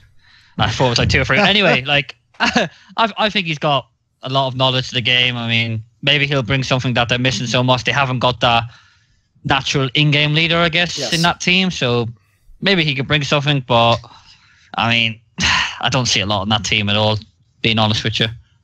They seem like a team that lacks, like, a lot of direction. I'd be wondering how much they practice, actually, because they've been a team that since they won the major, they've been rotating in-game leaders over and over again. They've been kind of like, okay, let's try Seized for 2 months, and that worked fine. They did fine with him, and then they remove his in-game leadership, and then they kick him, and now they add in Mir, and they don't do anything. Now I don't even know who's in-game leader now. It seems to me like if I was the org, I would try to pick up, whether it's new players or anything, I would just cut a couple of these players to make a significant change, so that the majority of the roster now is like young, hungry players like Mir, so that they actually try to make the most of their actually world-class players like Adren and Hobbit. Like, because there's no excuse for them to be losing to teams like to be like as good as like Greyhounds. That makes no sense given the fact that they have Adren was like one of the best players last year, and so was Hobbit. So I just think that they need to like amputate half their roster and then try again, and they'll be significantly better than they are now. What do you think, Moses? I'm kind of. Did you say it, Sam? Where you don't think they've been like either playing or practicing? I don't know if that's true, but that's the feeling I get as well. Just because the drop off's been so steep. I mean, we talk about the drop off that Snacks had, the drop off that Config had.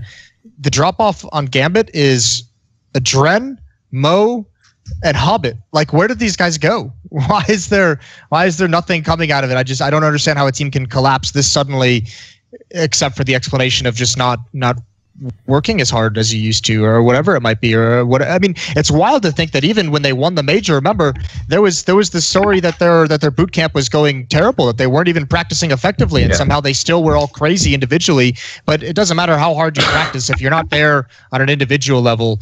I just don't know how it could have happened so suddenly. These guys had the major, I think they had, and then Zeus left. They brought in Fitch, and they had DreamHack Malmo last year, and then since then it's just been like living in a nightmare, it feels like, for these guys. So I think Blade might be able to turn something around. Nothing Blade can do is going to fix anything if the players don't actually start shooting the weapons inside the server. So I mean, we'll see. I think Blade will need a little bit more time. From everything I heard about his style, yeah, it's great, but it's a little complex, a little complicated. It's going to take longer than just like a couple weeks or a month to kind of get it going. So I mean, there's some promise there with that bringing in him, but this is really the last gasp, it feels like, for this lineup as a core. I mean, probably super popular in the region and everything, and good for marketing or branding or whatever it might be for the organization. But in terms of being competitive at events, these guys have to turn it around. They got to do it quick. This is another team where I feel like the major's got to be some kind of a deadline in their heads of saying, if we haven't fixed this by then we should look at other ideas. Yeah, the sick thing about this team to me is, like, I actually have my own concerns, yes, also about, like, how much do they practice? What is even the drive in this team? Because if you look at the reasons why they let Zeus go from their team, they're pathetic. It's like, you know, you know, he was, like, wanted to keep his coach. Like, it's like, it just screams of, like, a team that doesn't, like, want to win against all odds, you know, like, just will do anything to win. Like, I think that once they won that major, they were like, cool. We won, cool, let me just chill now, which is a terrible mentality, because they're also a team that has Adren and Dossier in, and if you know anything about the HellRaisers squad that they were a part of, that is exactly the same as Gambit. What they had was a really good team, really good players, who just over time didn't make the necessary, like, you know, ruthless cuts, let people degrade, gradually got worse and worse and worse and worse, eventually stopped practicing a bunch, just went to tournaments to collect the pay, because, by the way, this is another squad where you have to consider that whole, like, cultural context of, like, you come from an area where you make no money, everyone's, like, lacking funds, and you can get paid a pretty good salary to be a professional CS player, right? You're going to, at the very minimum, turn up, play, and not say, I'm going to quit. Like, that's the one thing you're not going to do, is quit. That's why I think you will not see people like Marklov, Angel, and so on ever quit Counter-Strike. I think they will just play until they can't play anymore. And by the way, fair play to them. Great way to make a living in that region. Makes a lot of sense to me. And as long as you're a good enough player, I don't necessarily blame you if you don't have the drive to be number one. You can be a journeyman player. It happens in sports as long as you do your job. My problem with this team is, on one level, I could see Blade having a good impact and making them better. Like, you look at some of their players, I think someone like Hobbit, like, he was his best under Zeus. He is someone who seems like he's a soldier, does whatever you tell him to do. I could see his level rising again. Adren is just such a versatile player. I think if Blade can figure out how to use him, you can do a lot there. The guy who has to go, no matter what, has got to be fucking Dossier. Like, I know you've sort of created a monster because you made him so much part of your marketing and all the rest of that shit, but it's just, I don't know what role he plays anymore in professional Counter-Strike. He is the definition of a washed-up player. Like, he's not good at comming. He's not a particularly skilled player anymore in the game. He's okay. He has, like, a very, I've made this point a million times, he's got a very played-out style of play. Like, he's not, like, a modern Counter-Strike player in any context. If you remove him, you've got a spot for a player. You can get another player from the CIS region. You get a player for anywhere. There's so many better pieces you could add to this squad. But unfortunately, the whole HellRaisers thing I said of the past, I feel like they're a team where they're just not going to do that. Like, for me, they really are that squad that they load into the game. When they lose the game, they go, whatever, we didn't hit our shots, bad game. Well, back to the bar for a drink and on to the next one. Let's hope it goes better. I mean, there's no way that they even have the ability to look for a new player, considering they probably don't even know. They don't even know what they're doing, much less what they need in a player, right? Like, so that's why Blade could help, though, if they give him some power, you know. Do you not rate Angel? Do you not rate Angel as listen, coming mate, in? I love Angel, and by the way, Angel really Angel obviously has mad history with fucking Mo, Adren, you know, he's played with all these players before. The problem is, I think there's good reason as to why Angel never leaves HellRaisers, or seemingly is not allowed to ever leave HellRaisers. Like, he almost is the player where it fits that joke we've made many times, Moses. Like, it's like this guy was in some sort of mad, cursed monkey paw scenario. Like, well, I always want to have a professional career in Counter-Strike. Your wish has been granted. You may never leave HellRaisers. Fuck no! No! I think his bio is absolutely huge in... not Gambit, HellRaisers. So because I'm with you. I'd love it if he could go. I think he's the obvious piece to put in. You know, he's like a lot of sense. He is the first name that's ever thrown out when there's a roster change, like from any team that is vaguely connected to that region of the world, and he never leaves that team. So I think he's fine. I don't know him as well as you guys. I don't think he's anything special, but I think in terms of the modern style of play, I think an in-game leader like him that can actually get kills and have some impact is a very nice thing to have. I think he's the solution for that team anyway. If there was any chance that they could get him, I think they should definitely get him. Well, to be fair, let's just kill two birds with one stone, right? OpTic, you've got loads of money. Buy fucking Angel, kick out Snappy, put him in that team, just play free-for-all style, just frag everyone's head off, problem solve. Can he speak English? Yeah, he can speak English. Yeah, he can speak pretty decent English, actually. You have to understand, he's an older guy, and he also is one of those guys who literally went to like 10 years of lands at foreigners when he was in 1.6. And he's, you know... I don't think he's the answer, though, as you were just saying, OpTic. I'm joking about that one. Yeah. The thing with him, though, is like he's also, by the way, Moses, like, you know, back in 1.6, if you were a foreign team, you almost had like a dedicated person who would go and talk English to the other people. He was like that guy. So as a result, he's like the Lurpus Natu of the CIS scene, as it were. You know, so absolutely he can speak English. In fact, he's got pretty decent English. He's also got a pretty good sense of humor, actually, funnily enough. But okay, what about this then? I'm with you, by the way. I don't think Gambit's going to do absolutely anything. And if they do, I'll just put I'll put all the credit to Blade like a piece of shit. And I'll just be like, oh, wow, you really are the god, stupid Na'Vi. Like, just blame them. So what about this then? So, Neil, we've talked about a lot of the lower teams here. But now that FaZe Clan has Olaf Meister back, and they have the lineup, they accomplished all those great things with last year, coming into the beginning of this year. Right now, as I kind of alluded to before, it's kind of a fucking harsh position to be in if you're in FaZe Clan, because basically you have to win. Like, unless you win the tournaments, people are going to be asking, what's wrong? What can they change? Also, this is their last chance to win the Grand Slam. Yep. Well, I mean, it starts over again, technically. But I know what you mean. Yes, they just lose one. Yeah, they'd have to win two then. You are right, yes. They would obviously win. They would have to win this one.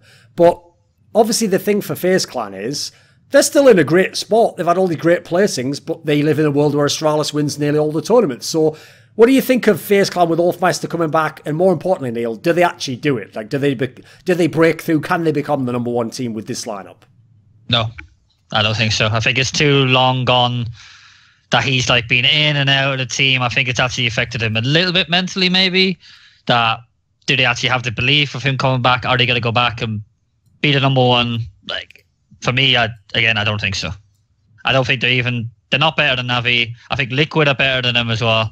I think they're like the 4th best team, on par with Mel Sports. Guardian's punishment must be more severe. Well, what a fucking cursed career that guy's had. Okay, come on. To be fair, Niko is like playing fucking amazing right now. He I don't know why, like every other year he has to be the most underrated player in the world, but he's playing like, if Simple didn't exist, he would be the best player in the world right now. And I mean, he's just such an X factor. I actually think that that he's like the perfect kind of player to fuck with Liquid, because he's the kind of guy that can make a play when on CT side that just if your team isn't perfectly considering the things that he can do, they can catch you off guard and fuck you. And that's something that happened a lot to teams like Astralis and North before. And I think that Liquid falls into that category as well, where they don't quite think of all the plays that are possible, and they get caught off guard if they don't expect something. And so I think that they could definitely beat Liquid. But when it comes to it's weird, because earlier in the year, the massive advantage that they had obviously was firepower. But now that Na'Vi are there, and Na'Vi have 2 of the best players in the world, it doesn't feel like they have that much of a skill advantage anymore. And so it's difficult to see what their win conditions can be, especially since Niko's playing amazing, but Rain isn't playing that amazing. And Olafmeister was very good at the last event, but we don't quite know how good he's going to be overall. It's weird, but I do think that they'll be better than they were last event, because they lost to Mouse last event, which was like that's criminal. Like, they should be pretty good, and they should be a dark horse. Like, I don't think you should expect them to be dead already. Like, they're still a team that can easily make a massive upset. Maybe not against Na'Vi, but I could see them beating Astralis, like, just because of the mental edge that they have over that team. What do you think, Moses? Wait, you're talking about FaZe there? Yeah. He's done the Bardoff, Duncan. He's called FaZe the dark horse. Well, he's picking a team that's been top 4 at like every tournament except one this year as his dark horse. And you know what? It's a big outside chance, guys. But I tell you what, if Astralis don't win, I'm taking FaZe Clan, the little known team from all over the world, composed of the highest paid players in the history of Counter-Strike and some of the greatest champions, and basically a Hall of Fame. Well, it's a bold pick, Sam, and if it works out, I think you should get all the credit for this one. So. That's fair. That's fair. The way I'm saying it with FaZe is they're always going to be top 4, but FaZe want to be top 1, don't they? Yes. That's what you're basically saying. Like, can FaZe be top 1 consistently, like they were 6 months ago? No, like they're not going to make, but they're still going to be 4th. They're still going to make top 4. Of course they will. They have everything there, like, but just. But they could still beat Astralis, right? That's what I mean. Like, even though they're. I don't know. Anyone in the top 8, anyone could beat anyone on right, day, but like, in my opinion. Right, but there's a difference between like a top 5 team that doesn't have that kind of ceiling, like Mouse, or I would say Liquid, and someone who does, like FaZe. Like, there's a difference between the two. Like, FaZe beat Astralis in, I think it was a best of 5 with Exist, and I know it was very close, but they still fucking did it with Exist. Sure. Like, come on, that they have a pretty significant mental edge, and so I still think that even though they probably won't be a top 2 team in the world, they should still be like really scary if you're Na'Vi or Astralis. That's why the matchup I do want to see. I want to see the Na'Vi Astralis FaZe one the most. That's the one I want to see, is Na'Vi versus FaZe. I'd also like to see them play Team Liquid, but that's not as big a deal, you know. It's like Team Liquid's won anything, but I think if FaZe can do well against Na'Vi, then I might start to hold out some hope for them, because I kind of feel a bit like put it this way, when everyone else looks at them and they're like, oh fuck, like, are they going to go to the top? Can they do it now? Actually, what Sam said earlier is exactly the reason you should bet against it. Is like, how much better is Niko supposed to play? He's been hard carrying them every fucking tournament, and they haven't won most of those tournaments, by the way. So, like, if you then add in this other, he's allowed to have a tournament off. He's allowed to go down in the ring. Like, it's more likely, if anything, right? So, if it took that to get to this point, I think you're asking a lot to win all tournaments. Yeah. I mean, the FaZe has the same issues they've had since this lineup like came together. That they do have, like, there are like some pretty big like weaknesses on this team that, you know, at times are covered up and at times shadowed by how much just raw skill they have. And we've had the same conversation a bunch, but this is why, you know, they're all going to win a tournament here or there because they are that talented. And every once in a while, like 2 or 3 of their players are going to go off at the same time and you won't be able to stop them. But, you know, they're also a team, and Yanko's talked about this on the desk more, pretty frequently. This is a team that doesn't do well with pressure for whatever reason. The major final, all these different finals, Katowice final, they don't do well in those kind of scenarios, and they crumble a little bit. And part of that is because this is a team that relies on that individual skill to kind of hide and overcome some of their weaknesses that are inherent, like the fact that they get bogged down so much on T sides at times. So when you're going to rely on individual skill in crunch time under pressure, you know, you don't have anything else to rely on except an individual player's decision and whether he gets the headshot or not. And that's why we see this team kind of crumble right at the finish line, you know, more often than not.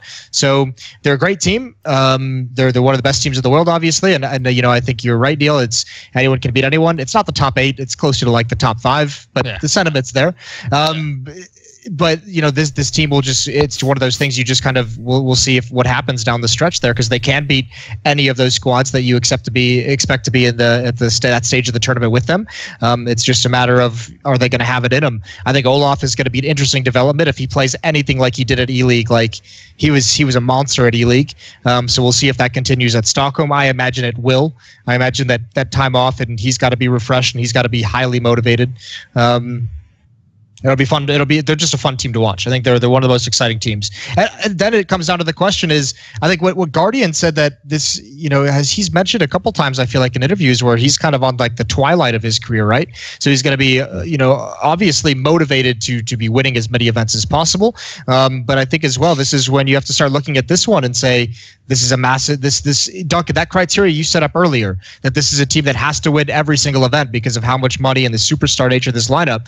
If you take that criteria, this team has been a failure since their inception. Yeah, overwhelmingly. Yeah. Sadly. Okay, what about this then? So I thought another team we could talk about is Ninjas in Pajamas, because obviously this is a squad where, I mean, it kind of touches on some of the things we said earlier on. The problem is, if Ninjas in Pajamas just had a bunch of bomb players like they did back when they still had Freiburg, because it's easy to go, well, it's obvious why they don't do that well. You know, they get new players. Neil, what do you think of Ninjas in Pajamas? The lineup, the players, the team? No. Oh, he's like, Nope. All right, you're back. We didn't hear any of that. Yeah. Go on. Yeah, I was just saying, like, they've drifted off obviously in the last year, haven't they? Like, they're not even recognized in the top 8, top 6 in the world.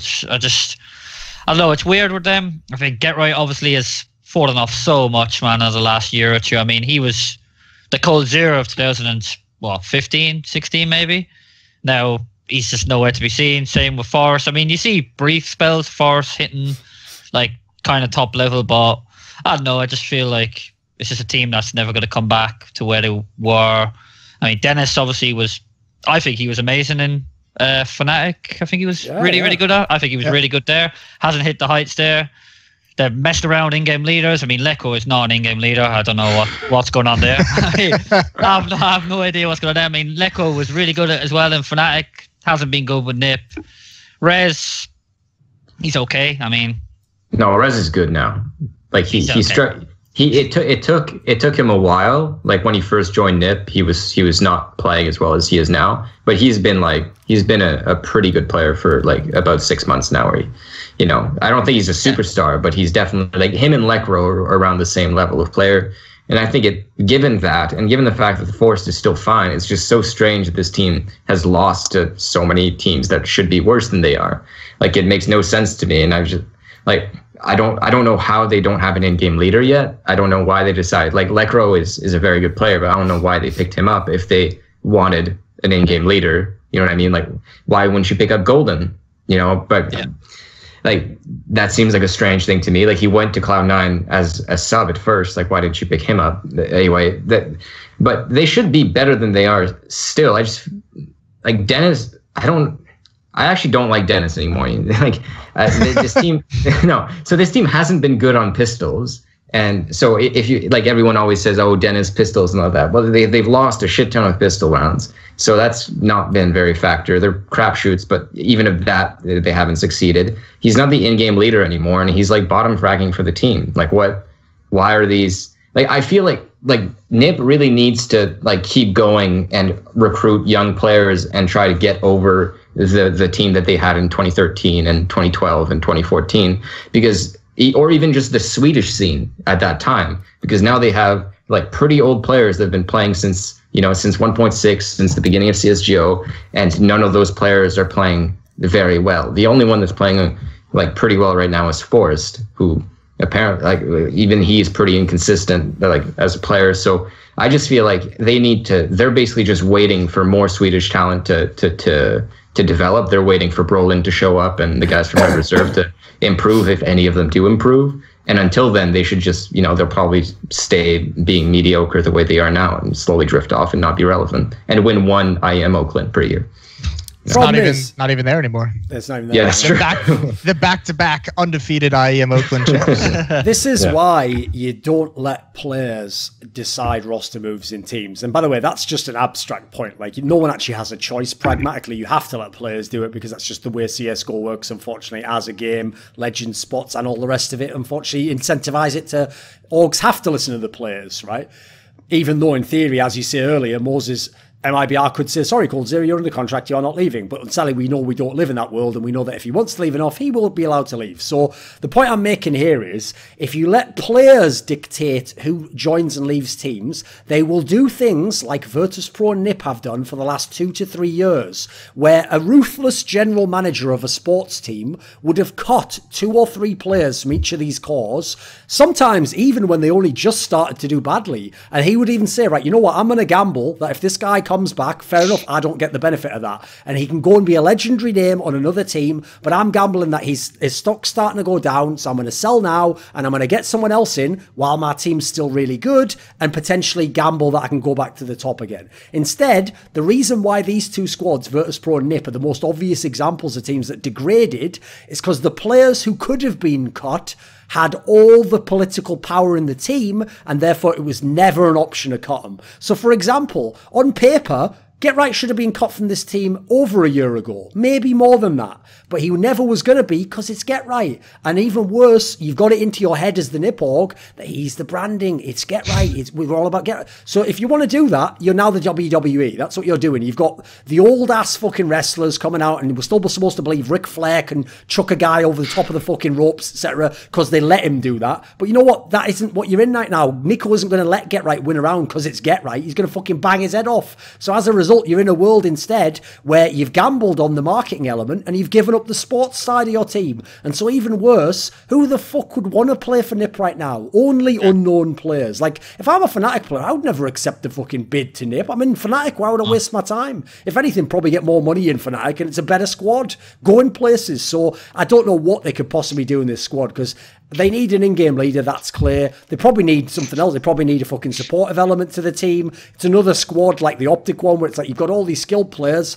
Well, you're not all playing like skilled players, therefore some of you are surplus to requirements, you know. So I think this is a team that needs to be torn apart by like a fucking good GM. So I don't have any hope for it whatsoever, quite frankly. And even worse, they don't even have any like one thing I can accept with like degraded lineups is like, at least give me some legendary games every now and then. You know, like give me like a cool match like Virtus.pro used to, where it's like, right, we're dying out, but we'll still have one game every now and then where we're super sick. Nip doesn't even do any of that shit. Like you watch them play and you're just like, this is whack. This isn't even good Counter-Strike, mate.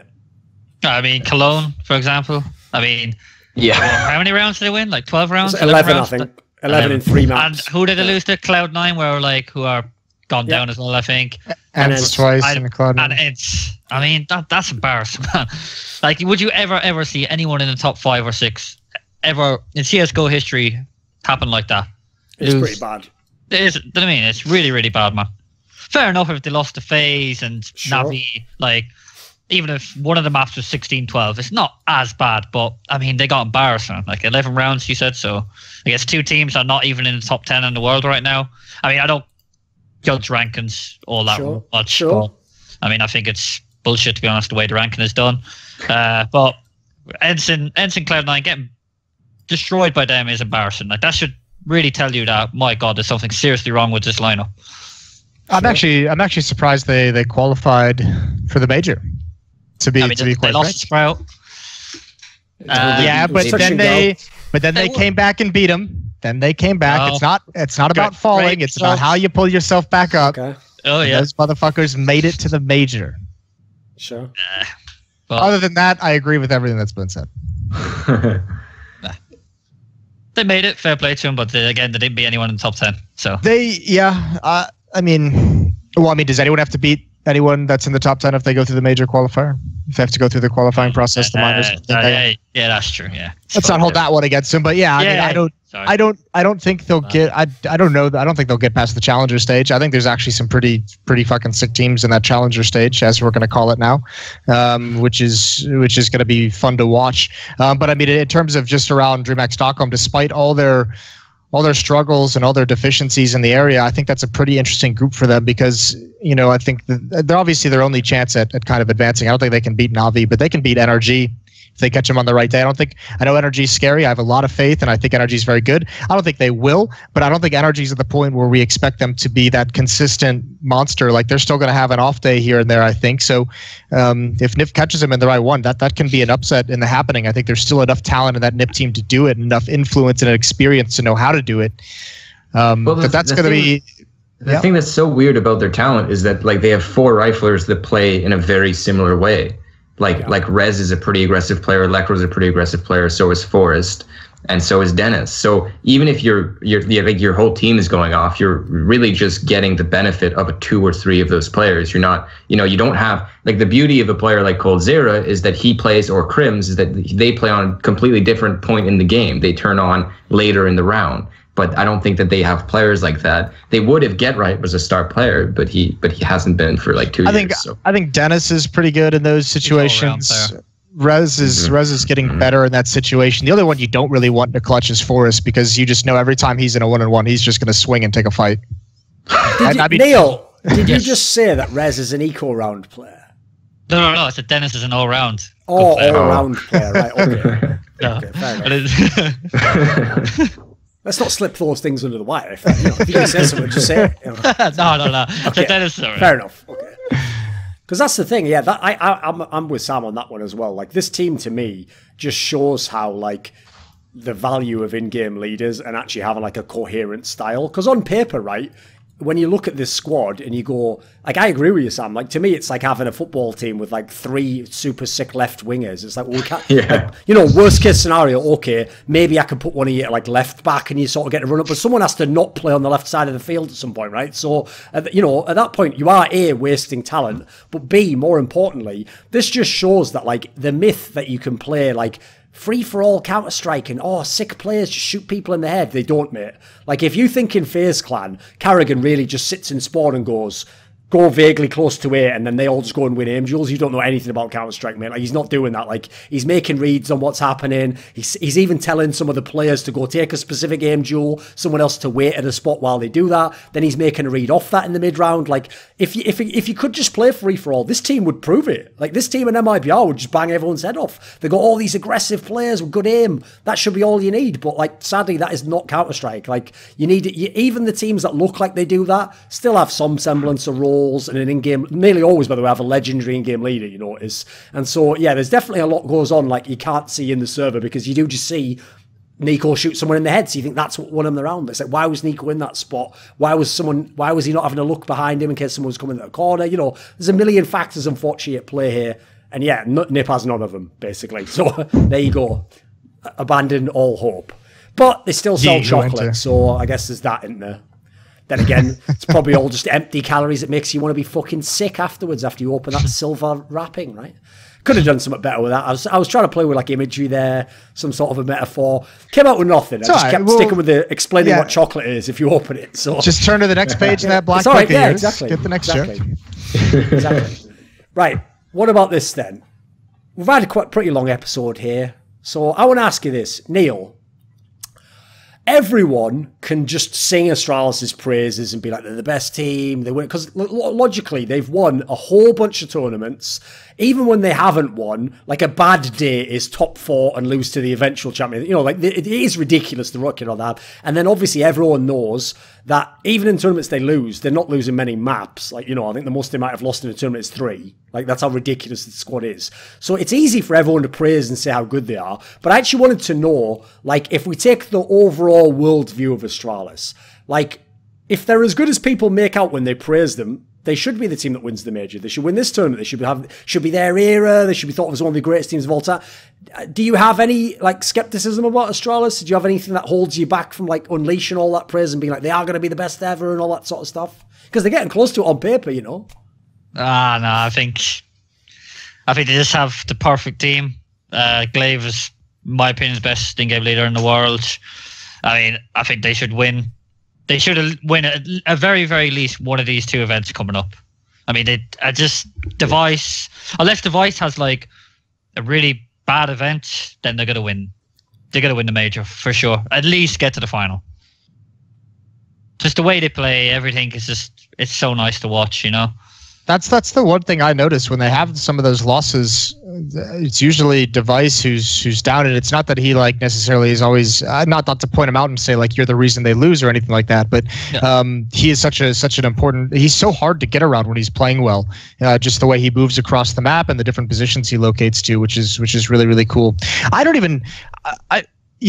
When you say they're the perfect team, I agree, but like I don't necessarily agree in any kind of sense of like in-game stuff. I just think like this is the team. This is the only team I know of that does it right, in my view, in terms of like how they are as like a professional team, like going into the office, practicing, going into the office, sitting down and going over theory, talking about how they want to play. And I think it shows that they have the best in-game leader, not only from a tactical standpoint, but also from a fragging perspective. Like I think Glaive is really, really good as an individual player, especially when you added the fact that he's an in-game leader. But part of that always stems from the fact that the team works so hard ahead of tournaments, ahead of matches, that he's probably not under nearly as much stress as the other in-game leaders in the world, who are just like, is this motherfucker going to remember the smoke? Is this motherfucker going to remember to look left? Is this motherfucker going to remember, the name of the strategy that I'm calling? They go into a server, and Glaive just gets to like kind of call what he sees, calls what he wants out of spawn, and then he gets to focus on his own game. And not a lot of in-game leaders have that luxury. And I think that's the strength of Astralis is all the prep work and all the things that they do to prepare themselves for an event, not necessarily what they do at the event itself. Yeah, I think as well, like, sorry, one thing is like, it's a 6-piece to that team. That's the most important thing to recognize. Zonic does so much work for like the utility, all that kind of stuff. They're the best utility-based team in the world. That's the biggest example of a 6-man by a country mile. But that's the biggest example of a 6-man team. Like, would you say that FaZe is a 6-man team? Like, I don't know how much Robin does, but Zeus, I rate Zeus. I think he's a really good coach, but Zonic is also the best coach in the world. And I think that's why they're the best team in the world, because he has such an important part, I think, in that team. I think they're just so cerebral in the way that they make decisions both in and out of game. And so like they've been really,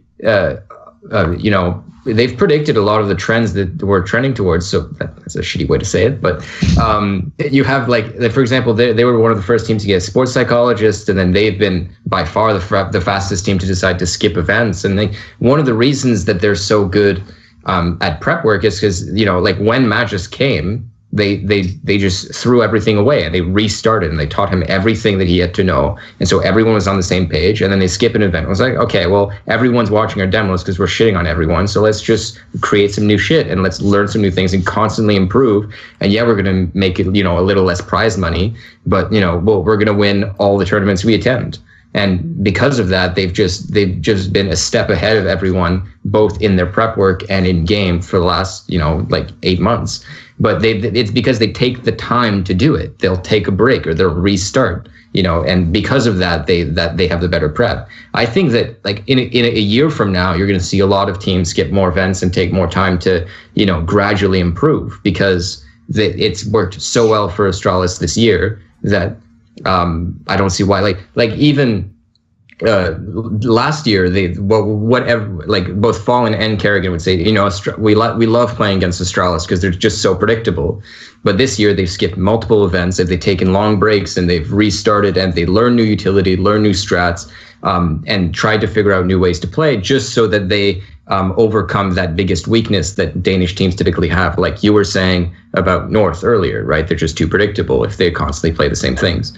So they just constantly rethink, and they're so creative and so innovative that I think they should. But okay, now I've said great things about them, but I do think that there's a question mark because they have lost a couple best of threes with this roster to Na'Vi. So like they lost recently, and they lost at the inception of the roster, and so I think there are question marks as to whether or not Na'Vi stand as peers to Astralis when they're playing against each other. Like Na'Vi kind of came online a little later, so Astralis won a few lands, but since then Na'Vi has basically like just lost to Liquid, right? And otherwise they're crushing everyone, and they beat Astralis when they face them. And so I think the Na'Vi could actually, let's say they're playing in the finals, say in this tournament, I might consider that a 50-50. I don't know if I consider Astralis a favorite, as crazy as that sounds. I think Na'Vi has something that most other teams don't, and that even includes Guardian on FaZe, and that's an Opera who can actually dual device straight up. Because the problem is, even if you game plan, even if you know the 5 different positions across the map of where device likes to opt from, you never know which one he's going to be in that round.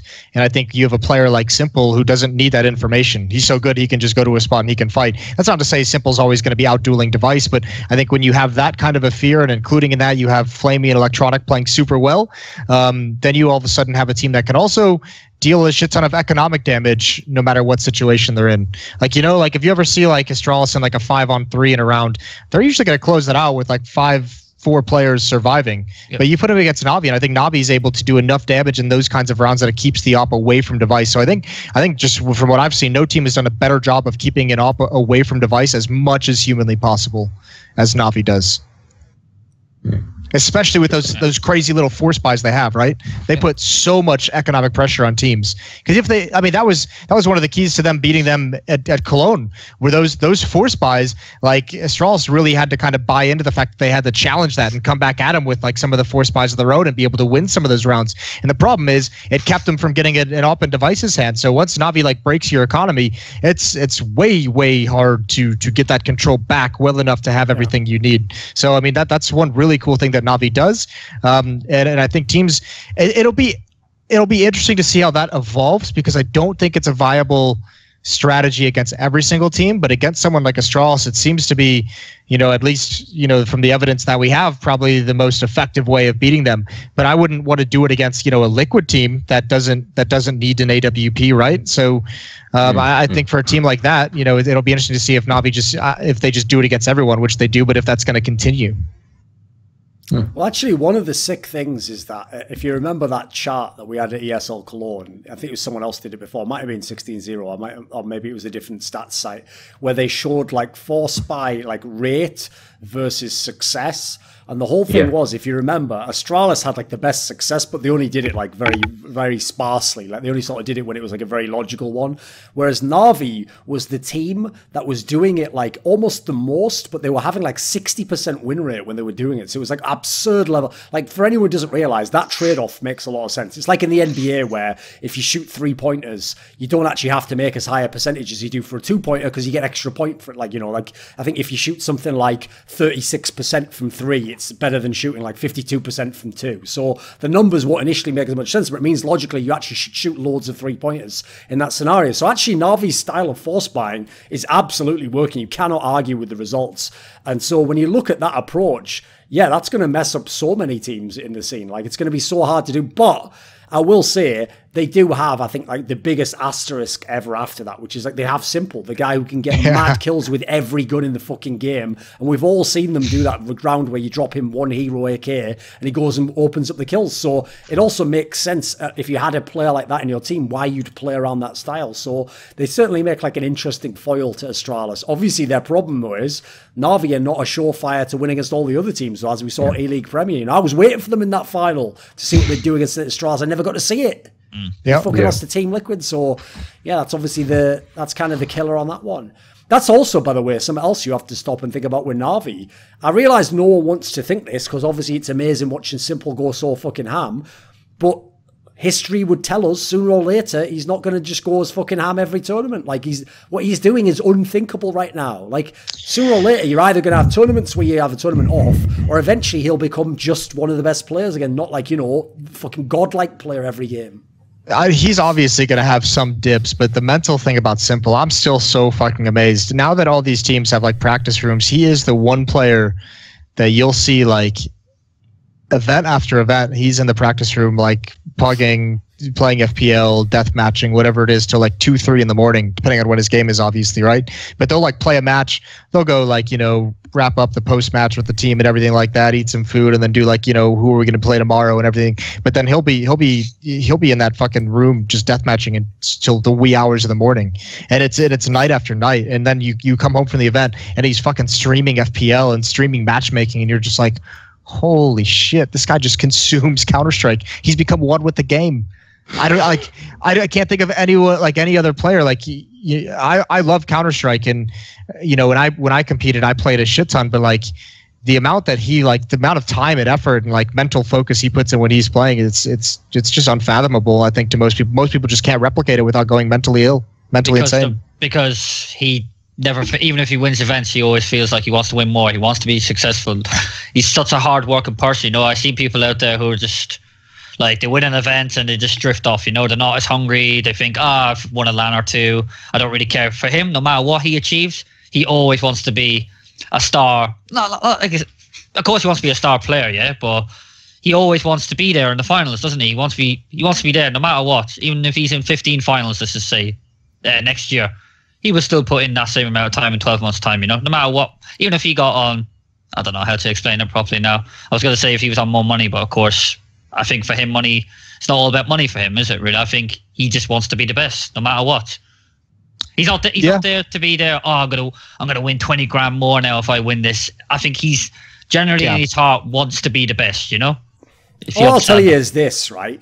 You remember when Na'Vi, let me think, like off the top of my head, I think I'm thinking of last year when he was in the Na'Vi that like, I think this is when Zeus had just come back and they were like not good at all and they were like doing fairly poorly in a bunch of tournaments. And even back then, Simple's level was really fucking good. It wasn't quite at the level it was like early this year, but it was, put it this way, it was insanely good. Like ignoring team placings, he was easily like a top 3 or 4 player in the world.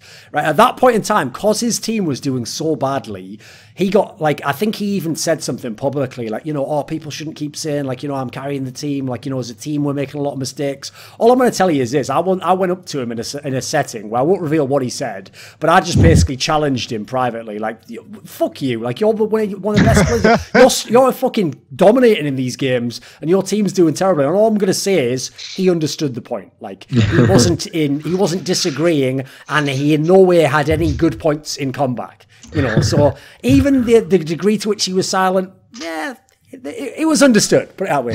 There was something of a salute given. You know, there was a G's understanding. If you know what I mean. So he understood. That's all I'll say. This video was kindly supported by Dean Tanglis, Gardner Wilson, Andreas Snazore Westerlund, Alex Adams, Eddie Wingfors, Daniel Yordanov, Robert Baxter, Travis Greb, Kyla Harris, James Harding, Cesar, and special thanks go out to Matt Shakowski and Jerky's Minion in particular. Want teasers for my upcoming content? How about asking me a question for my monthly AMA? Do you want to take part in a discussion about esports with me? How about suggesting a topic or a guest for my content? Put your money where your mouth is and join the Scrilluminati today.